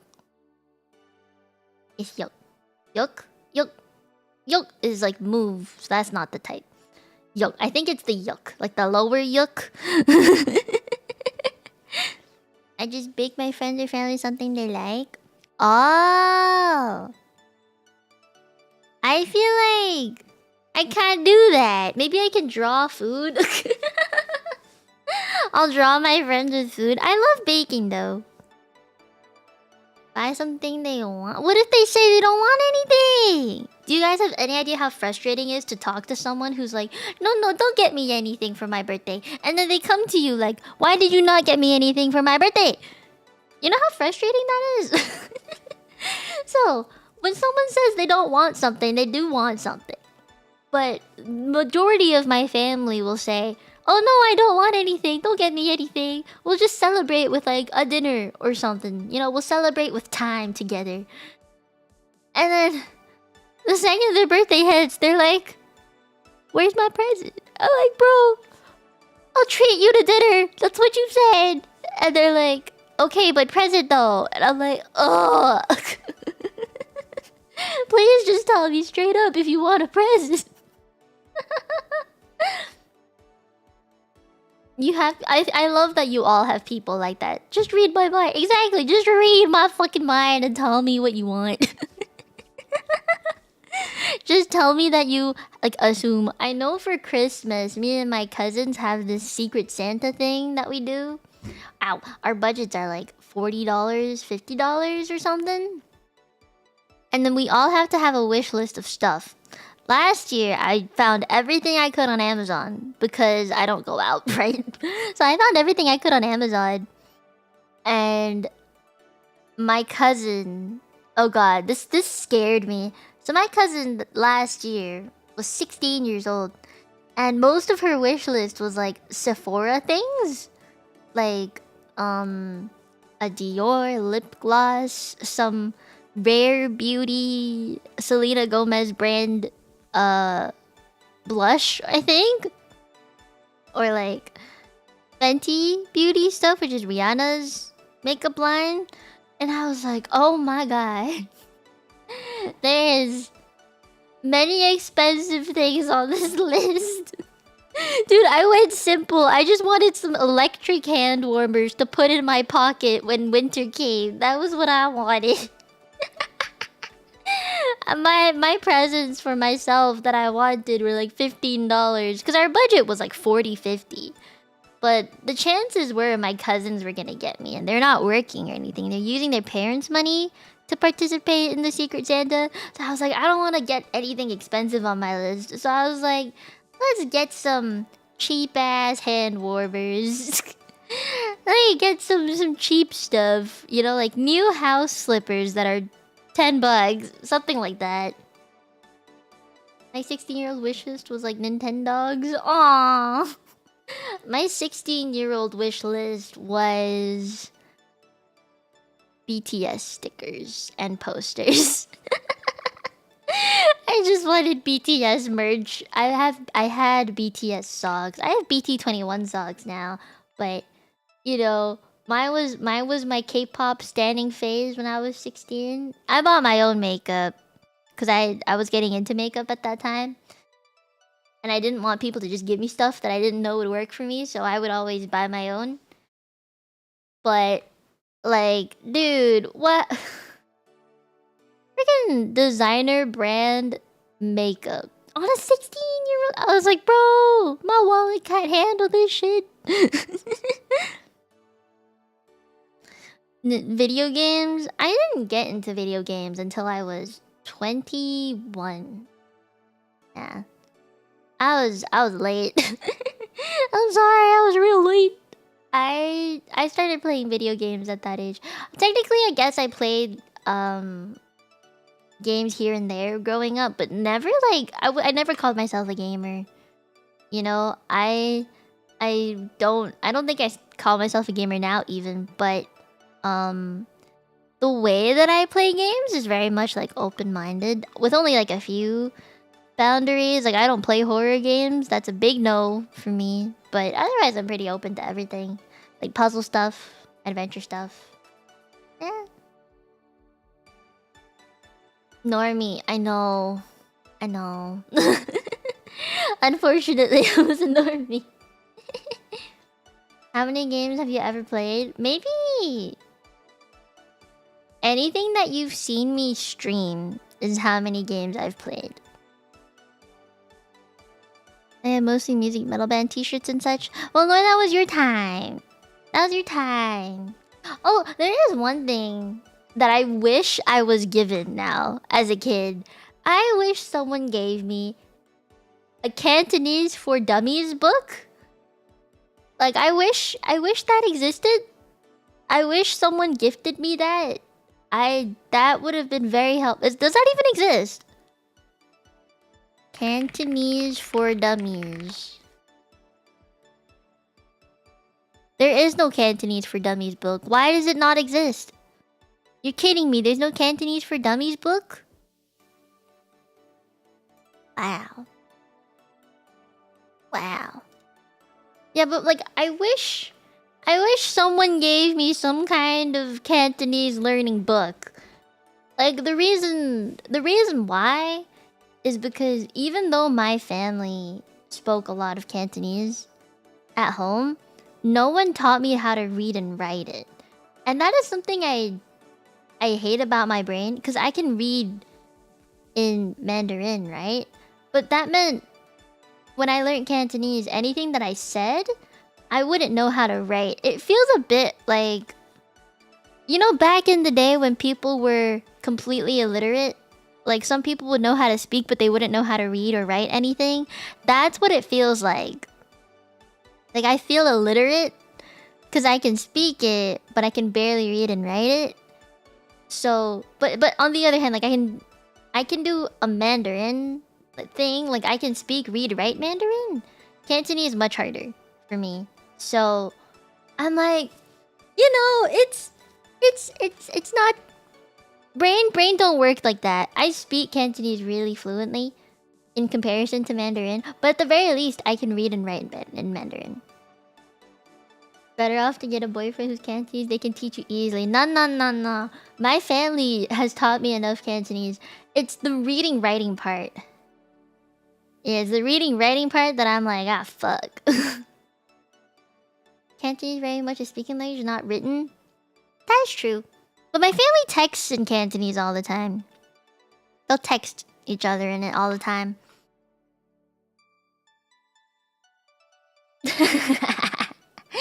Okay, so I grew up in a Cantonese speaking family, right? I feel like as a kid, I should have paid more attention. And I should have... Like, I regret as an adult not paying more attention to it. I wish I did. I really do. I feel dumb for not paying more attention to stuff.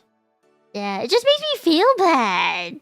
Because, like, it could be so fucking useful now. You're not really learning Cantonese if your family doesn't know it. That is very true. If you watch enough Cantonese shows, it might be easier to pick up. Honestly, yeah. I know when I moved to Canada and my mom was watching her Cantonese shows, I would pay attention. Like I would ask her like, "What did they just say? What did that mean? Where are they going?" Cuz I didn't even know what the bank was, like unhong. I didn't know that was bank as a kid. So I'd be like, "Mom, where are we going? Where's that? Where are they going?" And I also learned a lot of police slash war terms because my mom really liked watching movies, like old movies. And in Hong Kong, old movies were all about corruption. Like they were all about people embezzling things in companies, police spies stuff. So I learned a lot of words for like fighting, like da check, check for like gun. You know, I learned what like how to say police stuff. I learned 警察, which means police. I learned.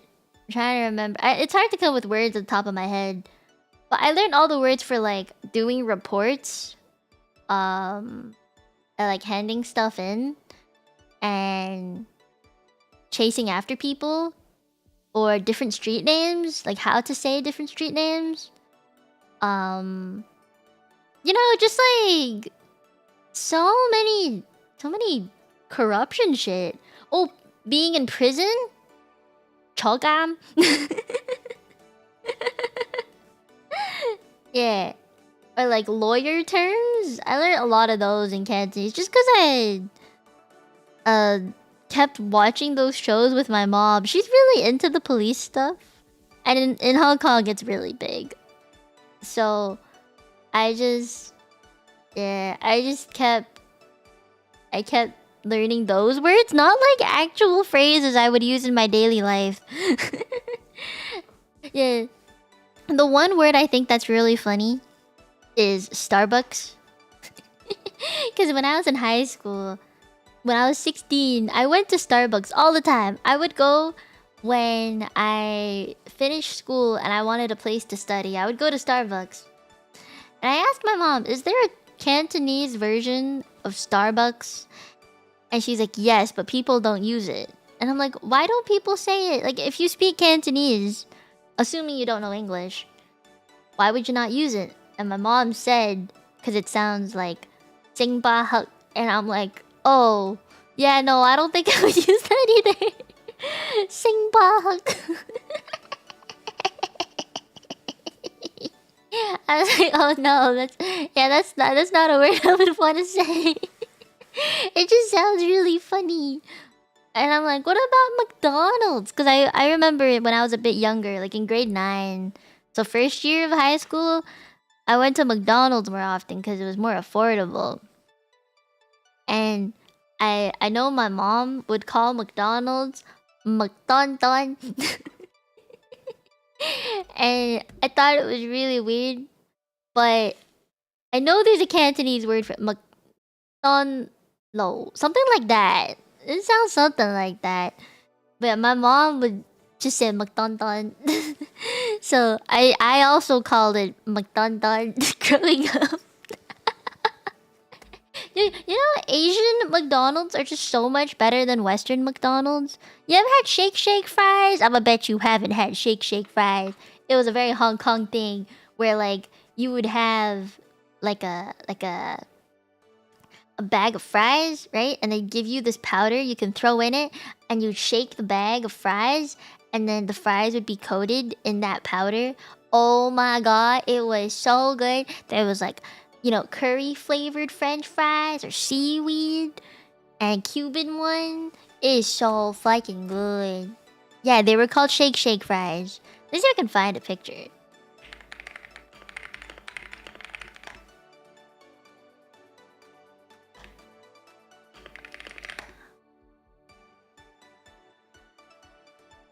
Shake fries. I don't know if I can find it. Yeah! Oh god, this is my childhood. Okay, give me a second. Bye, Starlight. Kanban meeting. Here, look. See? Shake fries. It's a very Hong Kong thing. Yeah. Shake fries. Either the spicy one, the seaweed one, honey barbecue. They had a bunch of different flavors. These are only just a few of them. You ever had shake fries? I'ma bet you haven't. Yeah, it's a very Hong Kong thing. I don't know if they had this in Japan or whatever, but I know they had this in Hong Kong, and I grew up with these fries. So when I came to Canada and found out they do not have shake fries, I was like, this is so unfortunate. I only learned the Cantonese for microwave last week. In our family, we call it the ding. That is so true. Wait, do I know what microwave is? Something polo. I know it's something low. Not gay. Gay is like the word for machine, but I know it's low. Some kind of low. I think. Now I know why I don't know it. It's because my family, whenever we microwave something, they always say, 你用個咩嚟叮翻熱? Which means use the thing to make it hotter? They say the thing. Yeah, the thing. You know how, like in English, we'll say thing for something we don't know how to say? So, and like in English, my mom will say, get the thingy for the thingy. And she'll point in a general direction. And I have to guess what it means. So there's been a couple instances where she'll be like gesturing to the oven while it has something inside of it. And she'll say, 用個咩嚟攞個咩出嚟? So use the thing to take the thing out. And I'm like, use what thing to take the what out? And I have to guess, like, okay, use the oven mitt to take the chicken out of the oven.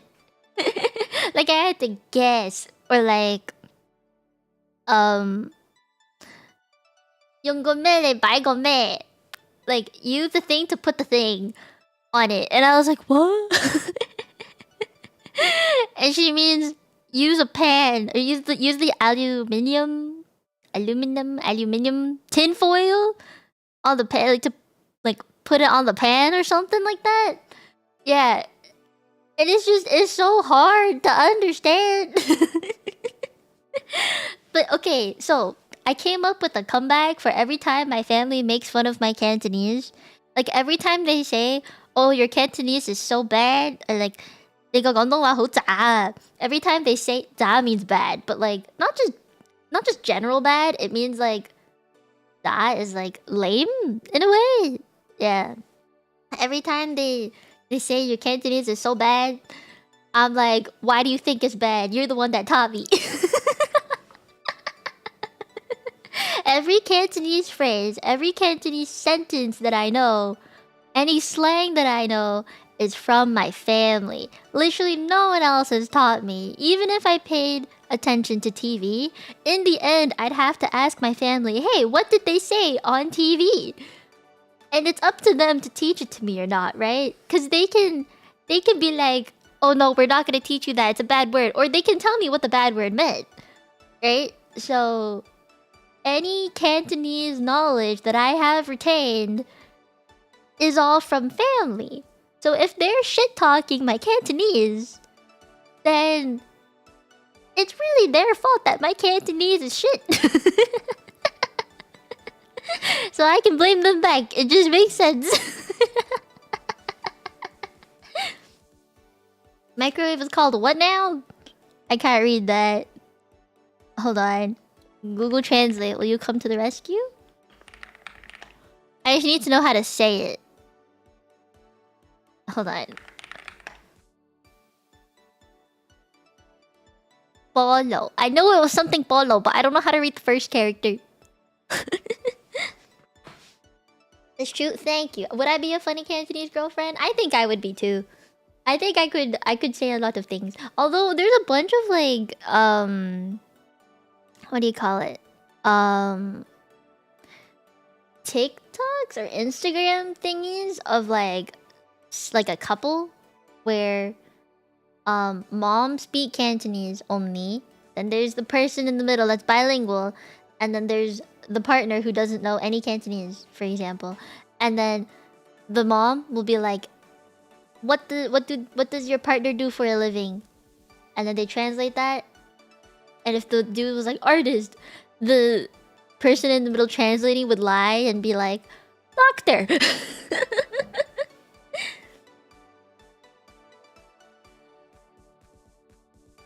May bola. Oh, that I recognize it now. Brain just decided not to work. I know Pingsang, Shitguai. Pingsang and Shitguai are different. Pingsang is freezer because it has Bing in it, which means ice, because Bing chili.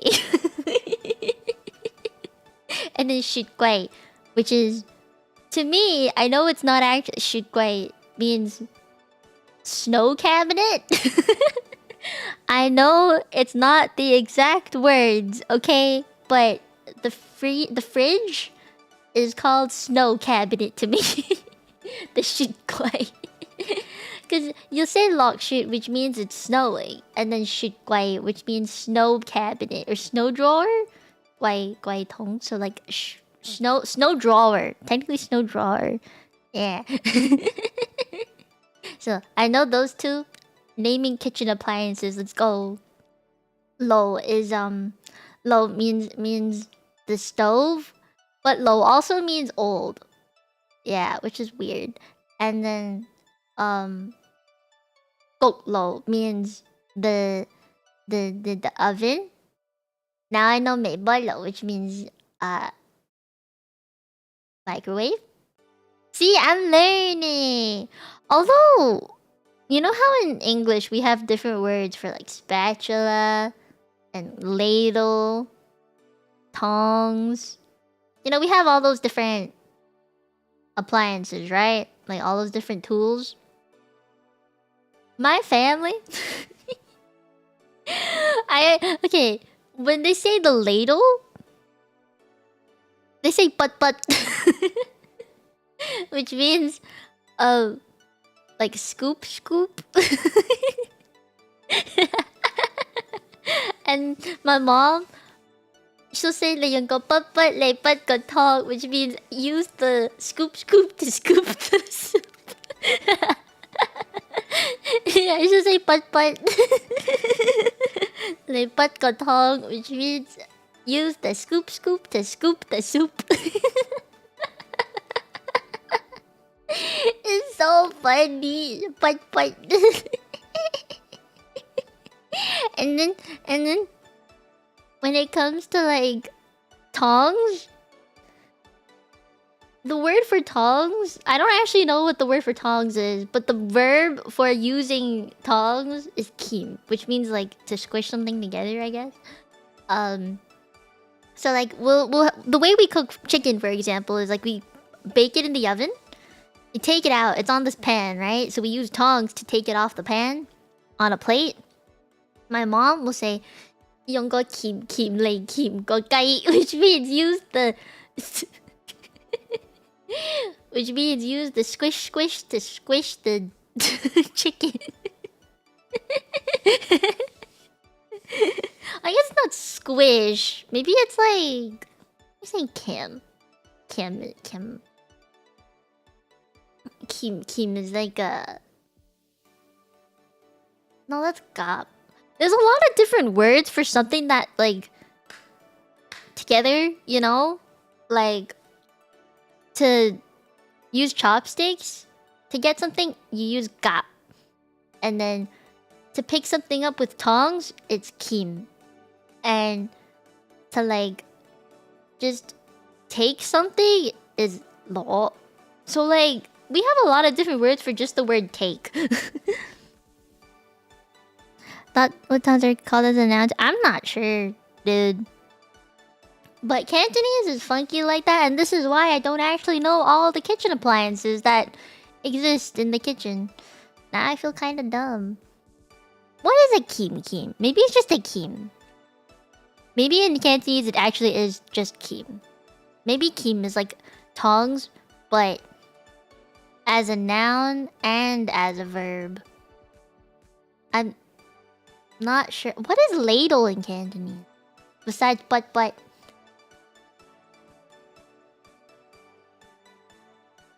My brain isn't functioning. Yeah, you say bakim. That's like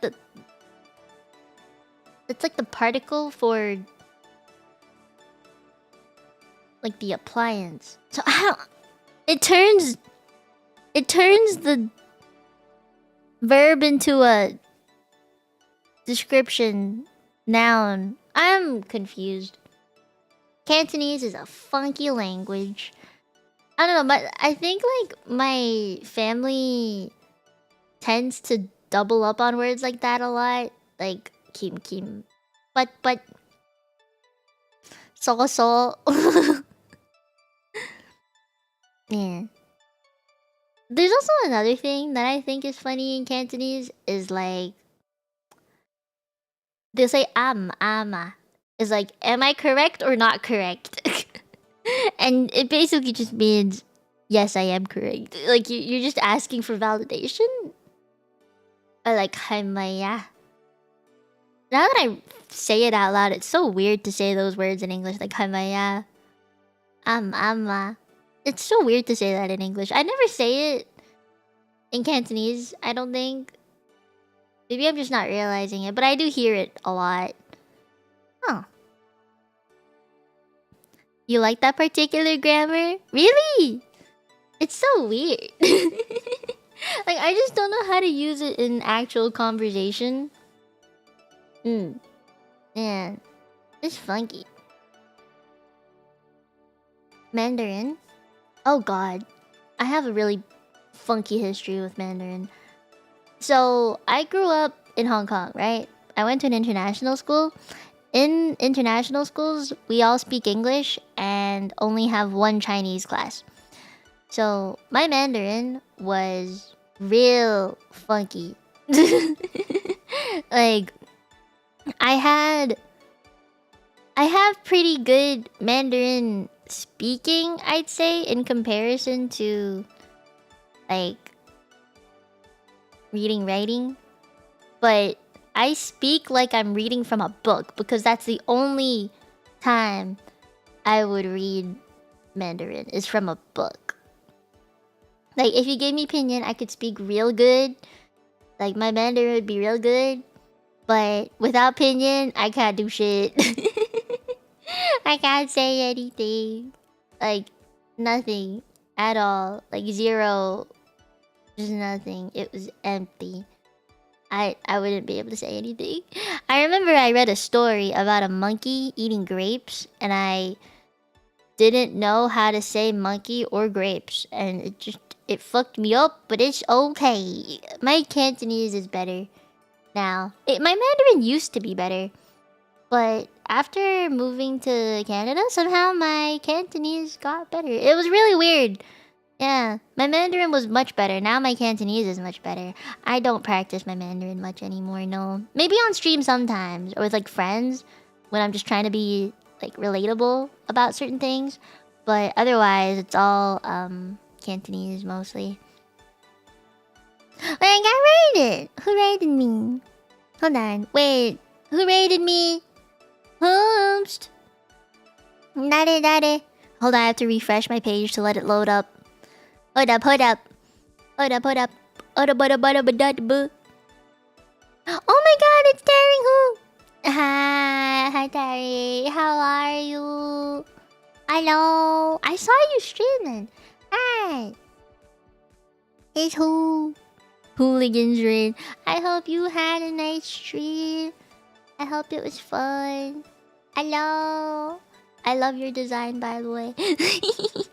Yeah, I hope it was a nice stream. And thank you for the raid. I think this is like my second time. Was it second time that I'm getting rated by you guys? I think I'm not 100% sure, but for those of you who do not know me, 見て見て、Mia だよ. I am the immortal human, angel in training, polyglot that speaks 5 languages, Mino Mieko. You can call me Mia. Yeah. Hi. We're just talking about Cantonese and Mandarin. Language talks. How you doing? Do not feel on the end of my left already. That's okay. Say hi for me if you can, yeah? I hope you guys enjoyed the stream. Yeah. I'm chilling today. We're not really doing anything besides talking today. Yeah. It's a chill vibe today. And I was talking about like my Cantonese knowledge. I've been going through a lot of different topics today. At first it was healthcare, I think, and like my VTubing stuff. And then we talked about food for a while, I think.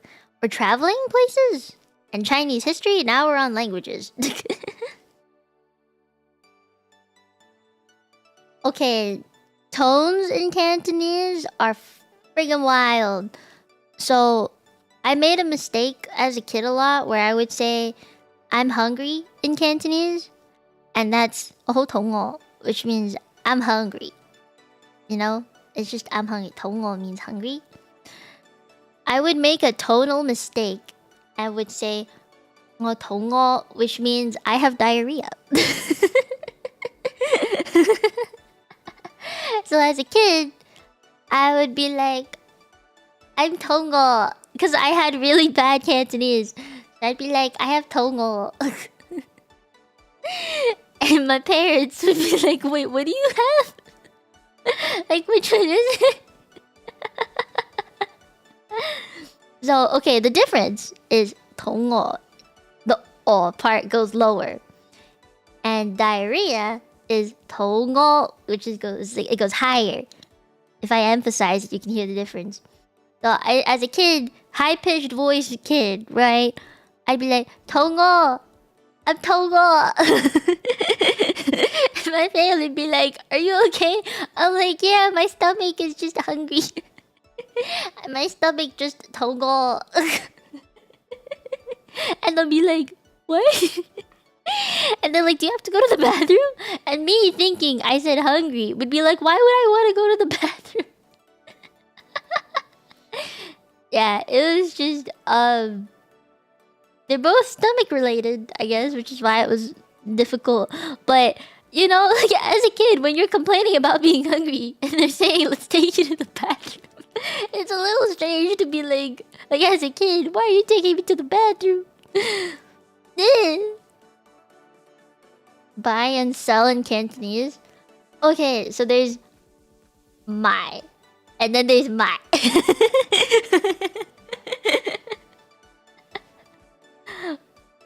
I think my is like buy, which is higher. Sell is lower. My, okay, which means like sell it. Yeah. So, I'll say my is higher. My is sell. I feel like not many people can hear the difference in general. Okay, so there's 3 words I was trying to teach my cousins. It was like when they were really young kids. It's 早点, which means hotel. 搞点, which means 9 o'clock. And 搞点, which means done. Like you finished something. I was trying to teach my cousins the difference between the 3, and they just couldn't hear the difference. Like 早点 and 搞点 all kind of sound the same, and 搞点 which all sounds kind of, the dim kind of like screwed them up. So I think 搞点 and the 早点 are the same kind of dim. It really is like the tone, but also the first word is different. 早点 is a Z, right? It's more of a Z sound. 搞点 and 搞点 are both like G sounds. It's the afterword that like or that fucked them over. It took me 3 weeks to teach them. I was on a trip around Europe with them for about 2.5 weeks. It took me that duration of time to teach them the difference between the three because they just couldn't hear it otherwise. Now they're better though. Yeah, they're getting better. Cantonese is just rough. It's real rough. Didn't hear the last one correctly. Zhao dim. There's Zhao dim. Gao dim. Gao dim. Yeah. The older brother, not helps, is tall. It's taller than. It's taller than. Go go go go go go go go go go. If you break it down, you can actually hear it. Go go means that. Go go is brother. Go go is taller than.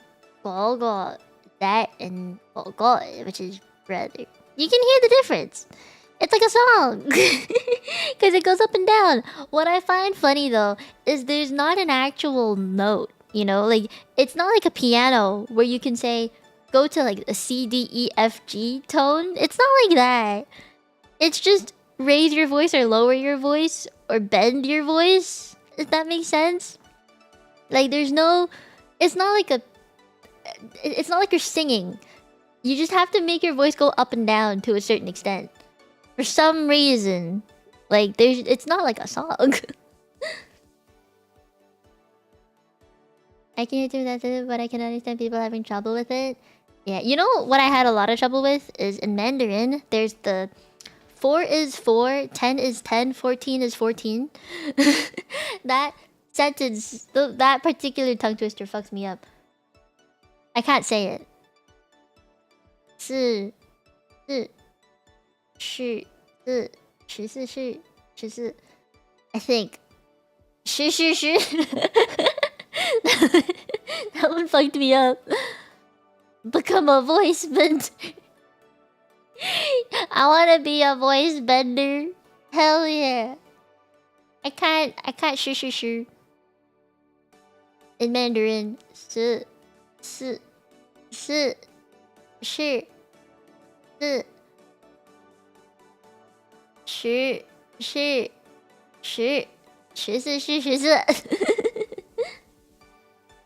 4. That's a lot. Yeah, just a lot of dead. 3 does in Mandarin. They're all said differently in Cantonese. Are they? I think they're all the same. I think they're all the same. Maybe that's just me. I'm just weird like that. I think they're all the same. And somehow I get away with it. So... Do I speak well? I don't know. I focus a lot lately on Japanese and Korean. I've been learning those two more lately. My Cantonese has been going down the drain, I swear. I only speak it with my family.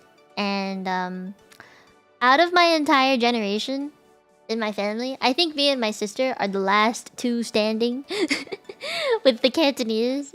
All my cousins don't really speak it. They understand, but they don't speak it at all. Like I can speak. Yes. That's a bit like you're talking about quarter tones variations. Not even, because it's not a tone that you can put it on a piano and say, "Oh, semitone up" or anything. It's not like that. It's just bending. It's just bending.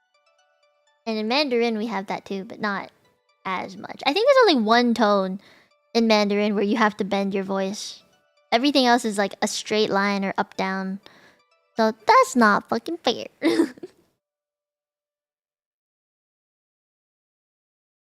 I don't know, isn't the last one also thick? I thought the last one was also thick. I know the day one. The day one is easy. Like Dato, that kind of day. I know in like I've been trying to speak more Japanese more and using my Cantonese knowledge to like help with it. But sometimes it don't work. Sometimes it don't work. Like I remember I played Chashingo the other day. That new game, the new Japanese learning game. What the fuck is Discording me? Yeah, that new Japanese game to like learn stuff. I was doing that and I was learning the word for what's it called? Traffic light. And I was like, this is not a honokdang. It don't sound the same at all. It's like some other long word that I don't remember anymore. Yeah. Yeah, it was just really freaking long. I'll get back into it eventually. I want to get better at it. I want to get better. I want to do like actual Cantonese streams one day. I've done one because I had a friend to go off of, but because most of my chat doesn't speak Cantonese, it's kind of difficult. It's really only something I can do like from time to time, I'd say. Meaning goes in a whole different avenue. Yeah. Some of them are like the same, I'd say. Like I know when I went to Japan, I was trying to buy moisturizer and they have the same word for that, like bosap or something. Like moisturize is bosap. And they have that in Japanese too. Or what was it? The time for things, the same character for time. So it's not all that bad. Jingle is traffic light. I'm gonna see how to write it.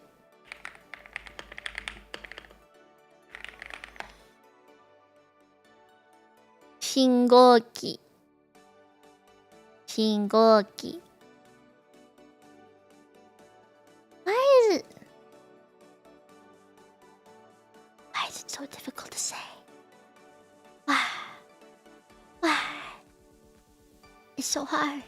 Shingoki.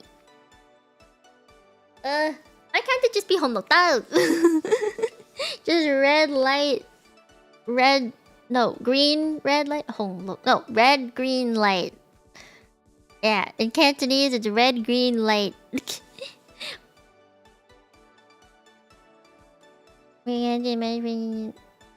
Yeah, I would hope. I mean, I was raised in Hong Kong for like 12 years.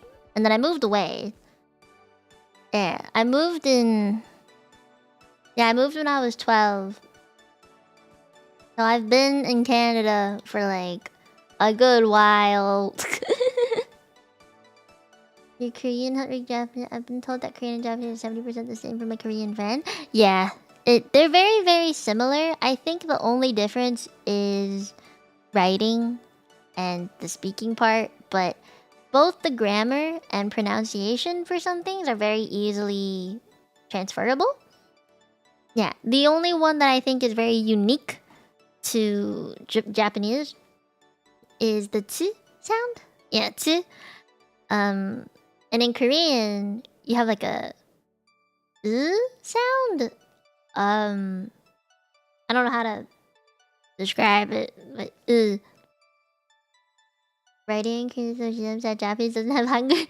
Well, Korean is an alphabet, not like a, you know, Korean's just a full ass alphabet. It's not characters that you have to memorize, so it does make more sense. It's so much easier. Although context is kind of difficult to get sometimes for me, and spelling can be really difficult because some words will sound the same but are written differently. Kind of like F and PH in English, you know, like they're both f sounds. Yeah, it's like that, or like how CH can sometimes not be a ch but a k sound, like that. Korean will also have those kind of like things that make it difficult to spell. But I can text in Korean. Like I can text to my friends in Korean, and I'm cool with it. Like I can actually do it, and it's not like something that they'll misunderstand. You never knew that? Yeah. I feel like in Japanese you don't really have that because everything is very straightforward when it comes to the like alphabet. It's very straightforward. You don't have those kind of mistakes or exceptions. You can actually find them Chinese and Japanese. You can. Yeah. That's what the kanji is. I like learning Japanese because it's like fun. It's just fun to learn. But Korean is easier to learn. I also feel like pronouncing things in Japanese is easier than Korean. But if you know English first, pronouncing things in Korean might actually be pretty easy. Might be easier because Koreans use a lot of English in their words. Yeah. Yeah, how to spell English stuff in katakana is weird. It really is because it's not meant to be. Because you know it in English first, right? So, you know, it is kind of strange. Plus some English words, like in Japanese, not everything they say in katakana is English. It's actually sometimes German, I believe. Yeah. Like I think it was what is it? Arubaito, which means like part-time job, is a German way of saying it. Yeah. Yeah. My freaking milk tea finally calmed the fuck down. I can drink it now.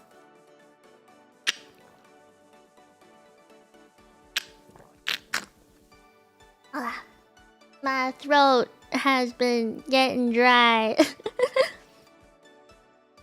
Well, she's so cute and talented. You think so? I don't know. I feel like I just have experience. Even though I am young, I have quite a bit, I'd say. Like, how do I explain this? So as a kid, I feel like I had a very different childhood than most Western kids that I'm surrounded by now. Like growing up, I had extracurriculars every single day. Like Monday was Mandarin, Tuesday piano, Wednesday was, I think it was swimming at some point. Then it changed to like gymnastics. Then it changed to Wing Chun. Then it changed to Wednesday was a weird one. Thursday was piano classes again. I would have Tuesday, Thursdays for piano. Friday was art class. Saturday was figure skating. Sunday was family day, so I didn't have anything on Sundays mostly. But yeah, there was always something to do as a kid. Like after school, I would go home, eat, get dressed into like casual clothes, and then go out again for those extracurriculars. But when I came to Canada, I didn't have like any after school activities. It was just go home, do homework, and then be free. Like you would have nothing to do. And I was like, what is this freedom? Because then I had time to actually watch TV or play piano for fun and not do it for practice, you know, or like play the guitar or learn a new language or read a fucking book. I don't know. Like I just had time.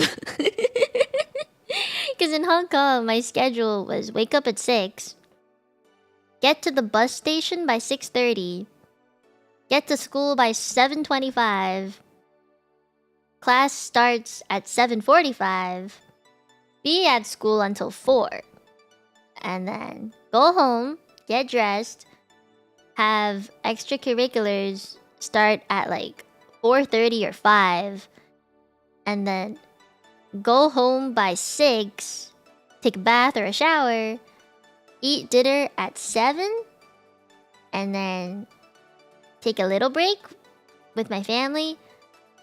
So do homework at 8 up until 10, and then I go to bed. And then the cycle repeats. So I barely had like free time for myself.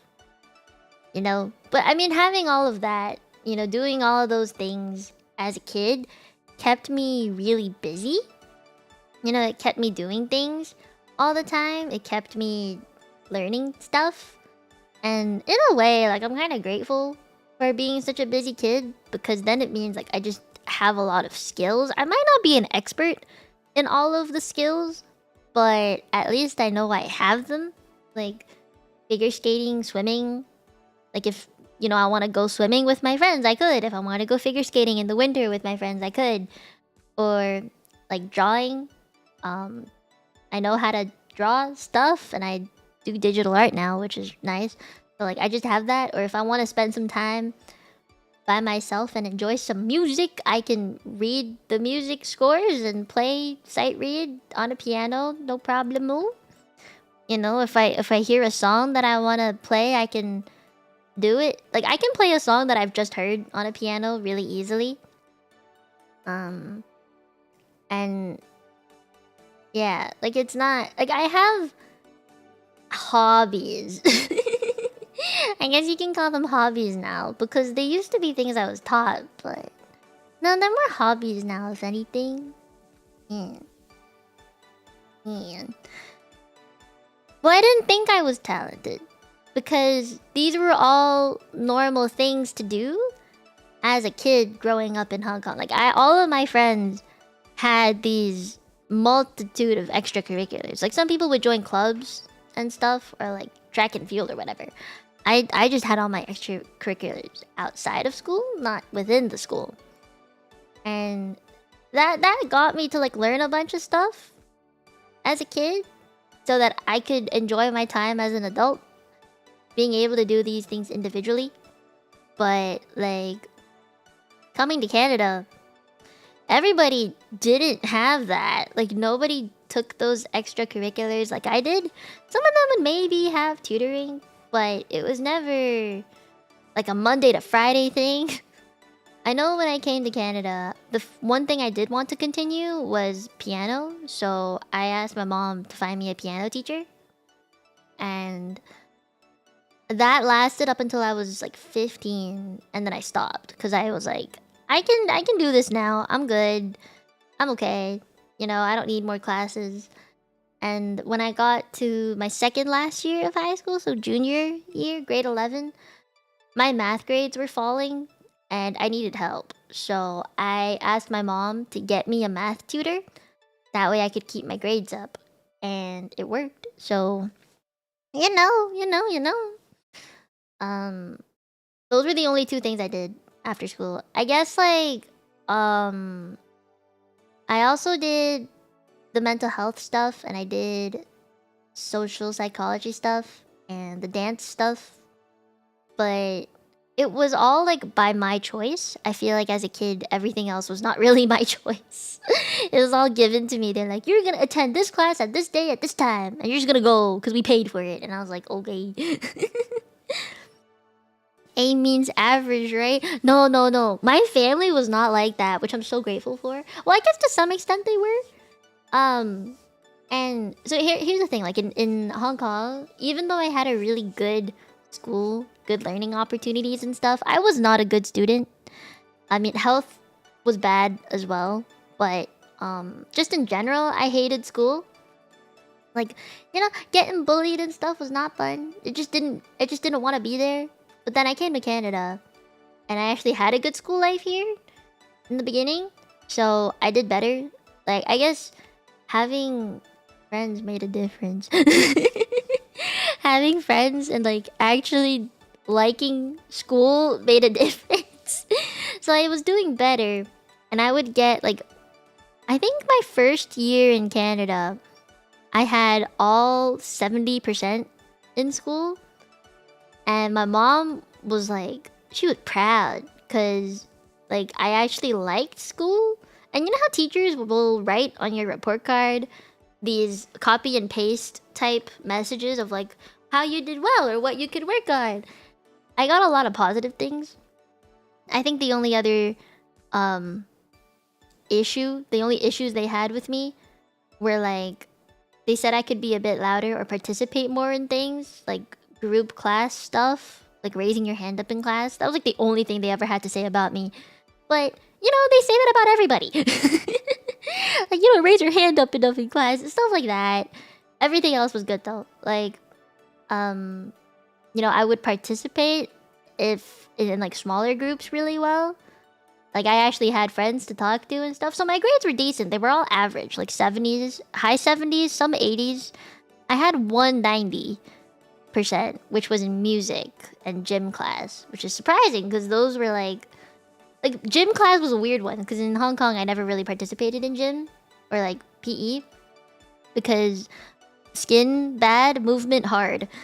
And music was just because I had piano classes outside of school. And the fact that I had that just gave me like an automatic A apparently. So, you know, that was easy. But then in high school, which is where grades kind of start to matter because they affect whether you get into certain universities or not. I started to care more. Yeah, I started to care more as a student, like what my grades were. So it wasn't ever my family being like, "You only got a B." No, it was never that. If anything, I was the one that went to my mom and was like, "I could have gotten a 90, but I got an 88%." And I would be sad about that for like a whole day. And my mom would be like, "You know it's still good, right? It's also not the end of the world if you didn't do good. You can always raise your mark later." She was always that kind of mom. So I had like, how do I put this? Like it was all me putting pressure on myself, I guess, when I was a teenager. Yeah, my family never really gave me any pressure. They obviously would be mad if I was getting below like a 70, but anything in the 70s and above was considered a B in my school, so I was living carefree. and I think oh, what was it? In high school, grade 11, when my math grade started falling, I was the one that asked my mom for a tutor, right? No, she didn't ask me to be like... She didn't force it onto me or anything. She was just like, "If you need help, I can help you. I can help you find one." And I was like, "Okay." So when I was desperate, I was like, "Mom, please help." A 90 in gym? I assume it just means good attendance. And like, you participate in stuff. Or it means... you like, how do I put this? Just like have motor skills. Like you can throw a ball into a hoop. Yes? Yes. There was one thing that I felt like I was discriminated for, and that was my height in PE. Okay? We had a basketball unit. And the final test for us, for the unit test for that was a full basketball game. But also, you had to do 3 layups in a row. And you had to do... I don't think it was like a... I don't know what the word for it is, but you had to shoot from like the middle and the sides. Like you had 2 chances for the side, and then 1 chance for the... like 2 chances for the middle. And like 2-pointer distance. But we had to do 3 layups. Like, and I was like, I'm so fucking short. I can't reach it.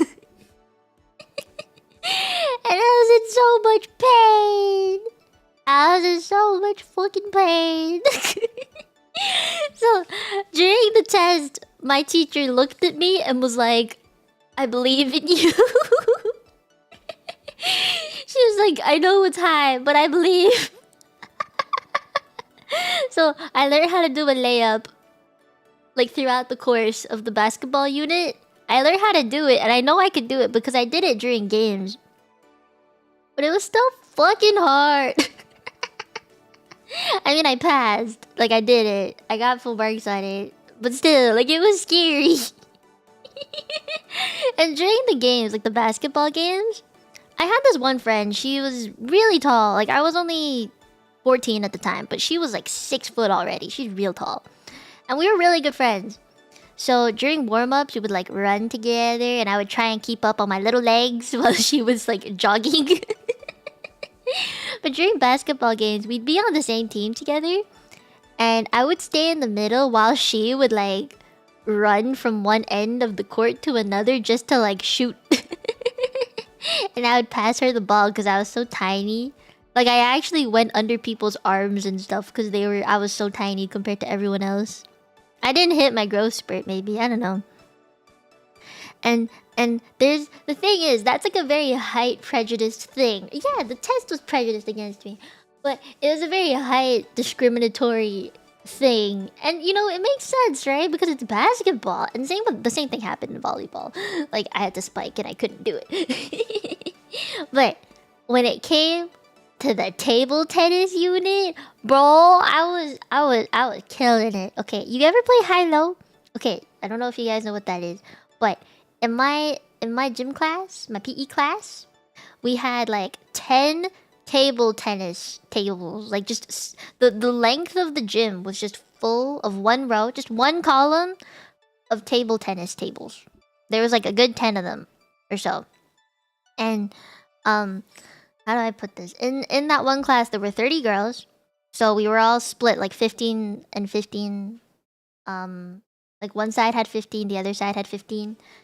And like imagine the nets all just lined up, right?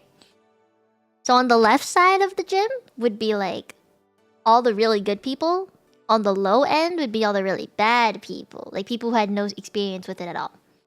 So my teacher would be like, who actually had experience playing table tennis? And I grew up playing that with my family. Like my parents, on Sundays, sometimes they would take us to the community center and book out a room with the table tennis, and we would just play for like 4 hours straight up until dinner time.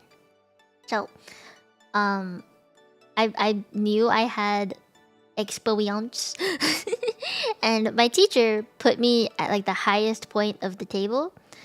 And for every match that I lost, I had to move down a table. And every match that you win, you can move up a table. So me and this other girl were really like well matched. So we would play and would be like, do you want to go down or should I go down? And then we would take turns going up and down, because after like one round, if you win, then you go up, right? So after one round, I would be like, I'll go down this time. I would play at the table that was one level down from me. I would win and then go back up. And I'd be like, hi again. And then the next time she would go down, and the second round later I'd see her again, and we would just rotate like that. And my gym teacher got really frustrated at us because she knew we were just making fun of the system at that point. And she was like, you're both just too good. And she didn't want us to like be at the top forever. Like she wanted us to give other people a chance. So she forced, I think she forced the friend that I was playing against, she forced her to go all the way to the bottom. And then another round later, she made me go all the way to the bottom. And then we had to work our way up again. And then within the hour of the gym class, because obviously the first gym class is where we were doing that trading thing, going up and down. The second class, she was like, okay, you can stay here for one round, but one of you have to go down. So then we like, she went first. So that way I wasn't always matching up with her. And then I went after her. So she would always be one table above me. And I could see both of us just beating everybody, going all the way back up to the tables again, like at the highest point. And we ended the class at the same table again. I know like table tennis wasn't that popular within my high school. I think that was probably one of the reasons why no one really knew what they were doing. Like ever since coming to Canada, I don't think I actually played table tennis with my family or anything. I only played a lot when I was a kid. So maybe that's the reason why. But that no one else actually knew how to play table tennis.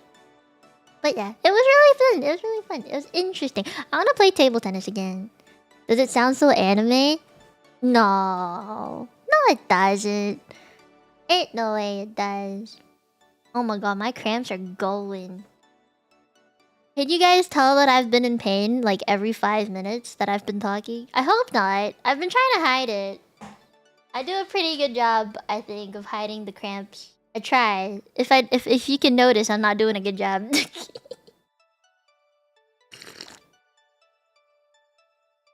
Am I okay? Yesn't. Is it still as bad as before? I would say no. Because oh god. I was cramping for a week already, right? And those cramps were like, oh no, and I had to drop everything. Like I would just stop and I would not be able to work and do anything. But like for Saturday, Sunday, that's pretty much how I felt, which is why I moved stream last night. Like I didn't stream yesterday. I ended up pushing it to today because my stomach was not having it. Yesterday was day 1. Today is day 2. So day 1 is always the worst, where it just hurts like a bitch.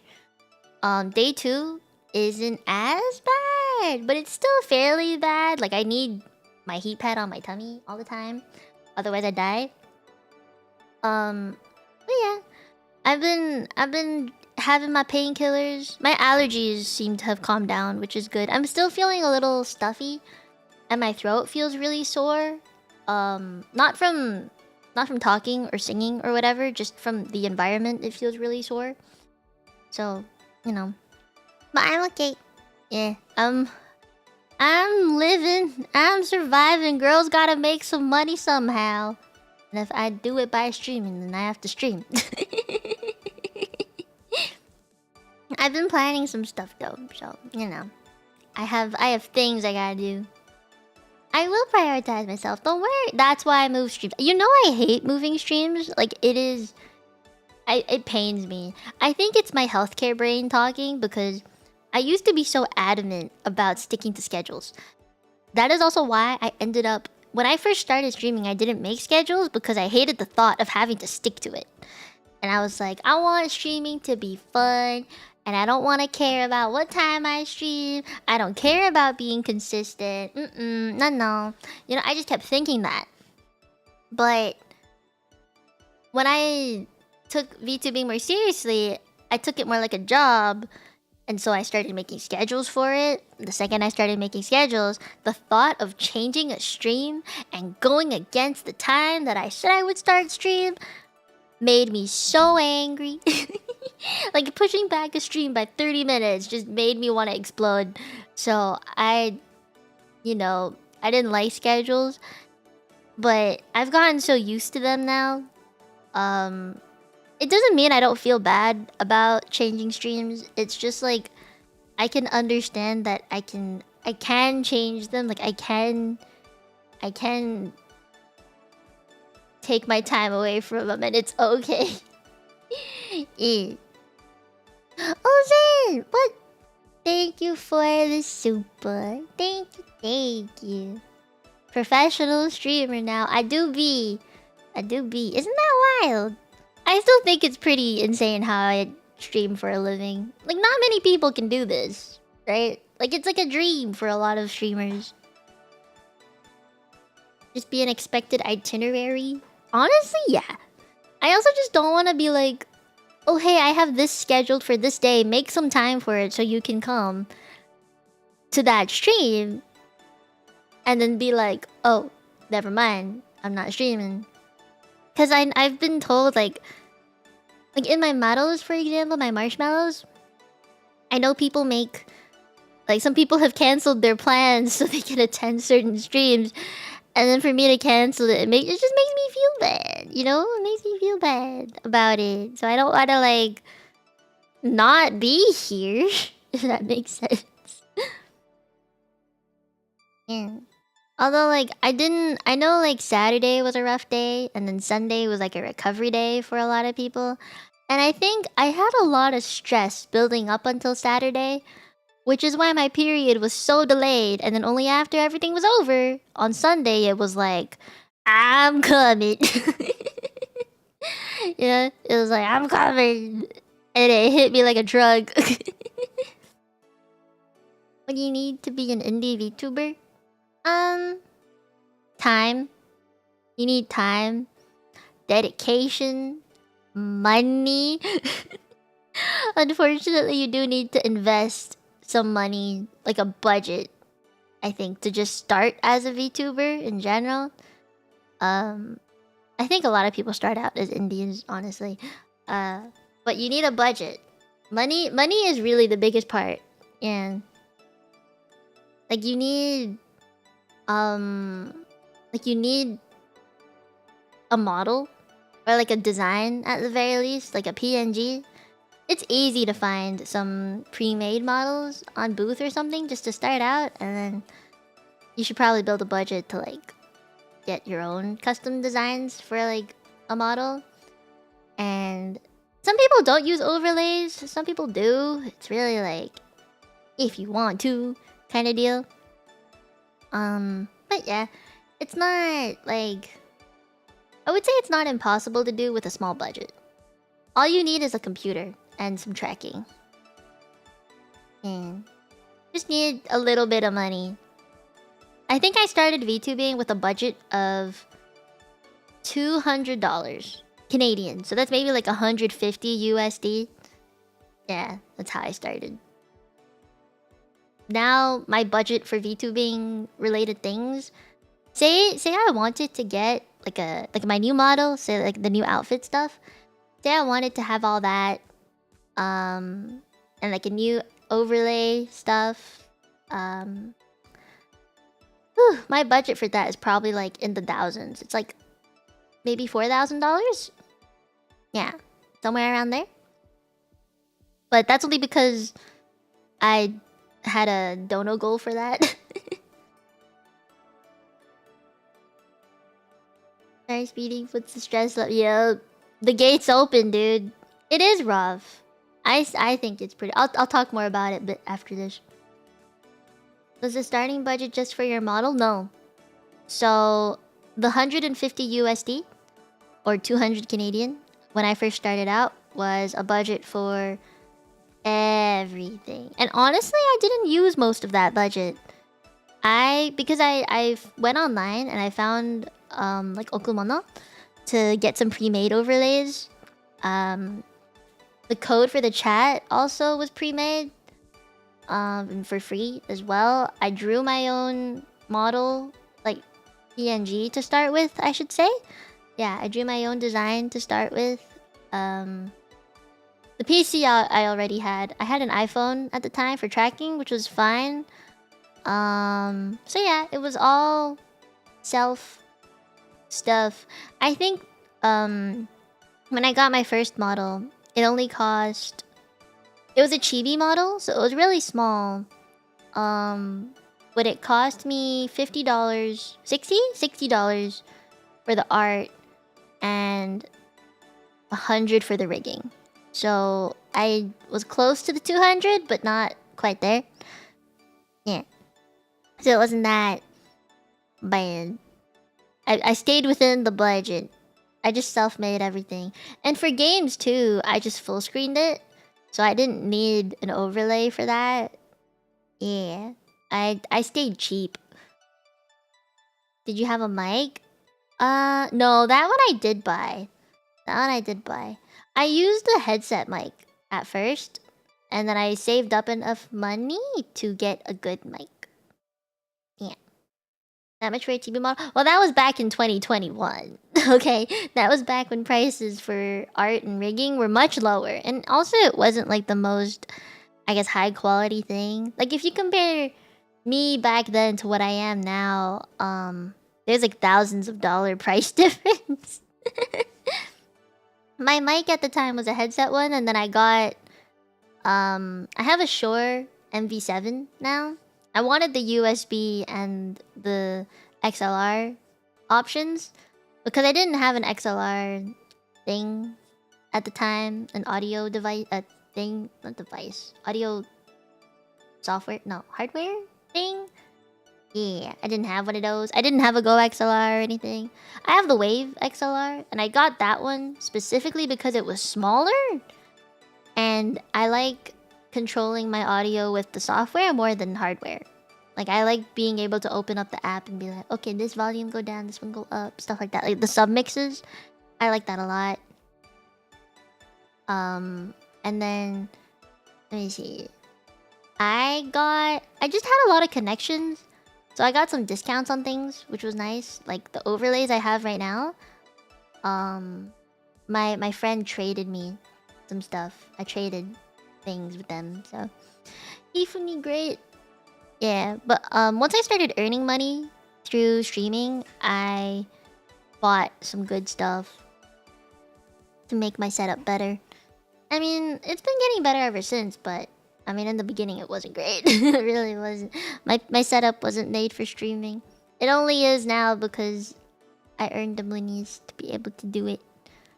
Yeah. Nah, I was a cheapskate. I think I still am. That's just the Asian in me, you know? I think every Asian person is good at getting discounts.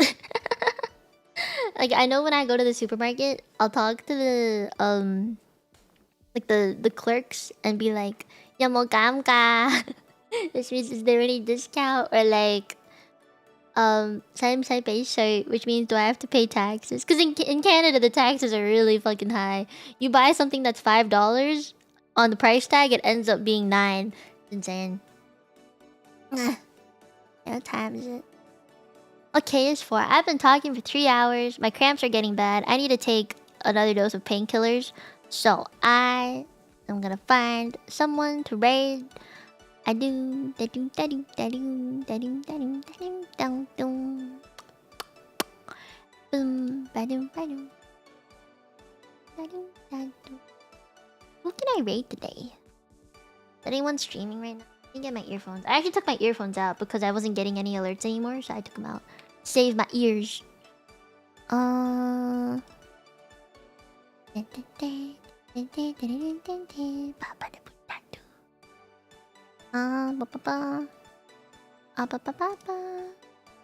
She is streaming.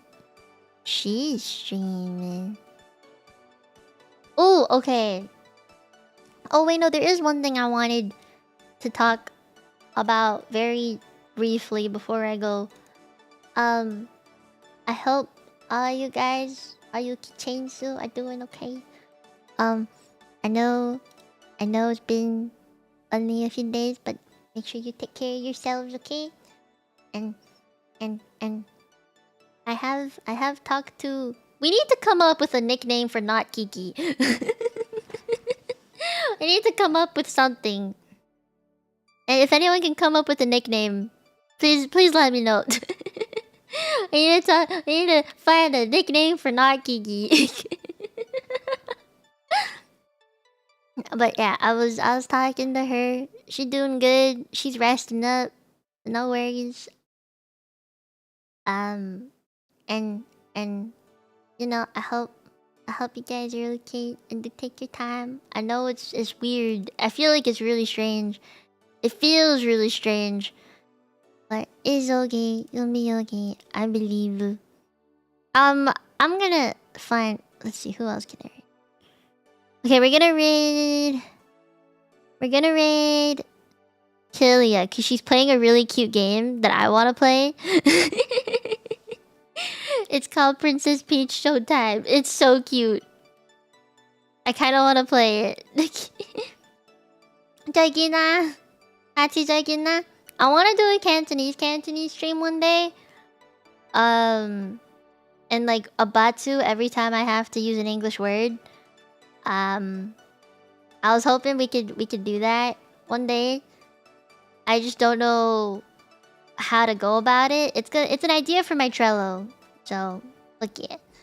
But for all the Cantonese talk we had today, thank you for indulging me. I know some of you don't understand Cantonese, but I hope you learned a little something. If anything, you can learn Leiho and Joygin. Those are 2 big ones. Leiho is you ho, which means you good. Yeah. Leiho, that's a hello. And then there's Joygin, which means see you again. It's kind of our way of saying bye. Yeah, it's just our way of saying bye-bye. So, yeah, thank you for indulging me. Thank you. 같이 자겠나?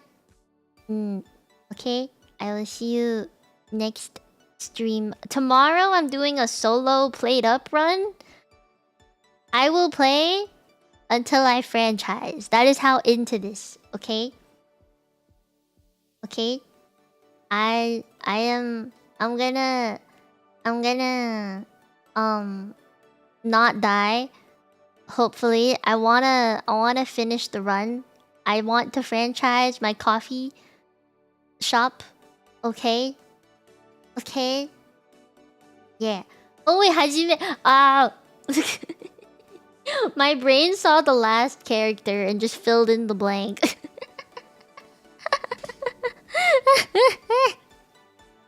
it be what it is. But yeah, I'm gonna go.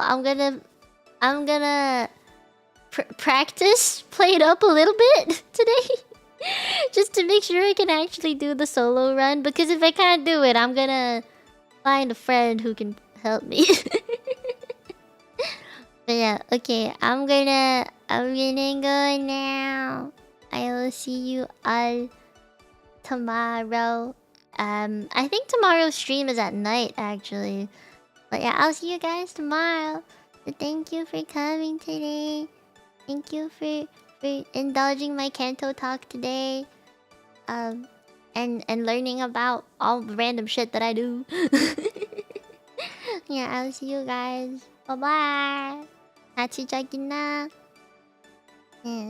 多謝大家支持我。バイバイ。もう見えないね。今日来てくれてありがとう。バイバイ。バイバイ。Oh wait, Mia raid. Hold on. We forgot. Make sure you type this in Kilia's chat. Okay? You gotta type this for me.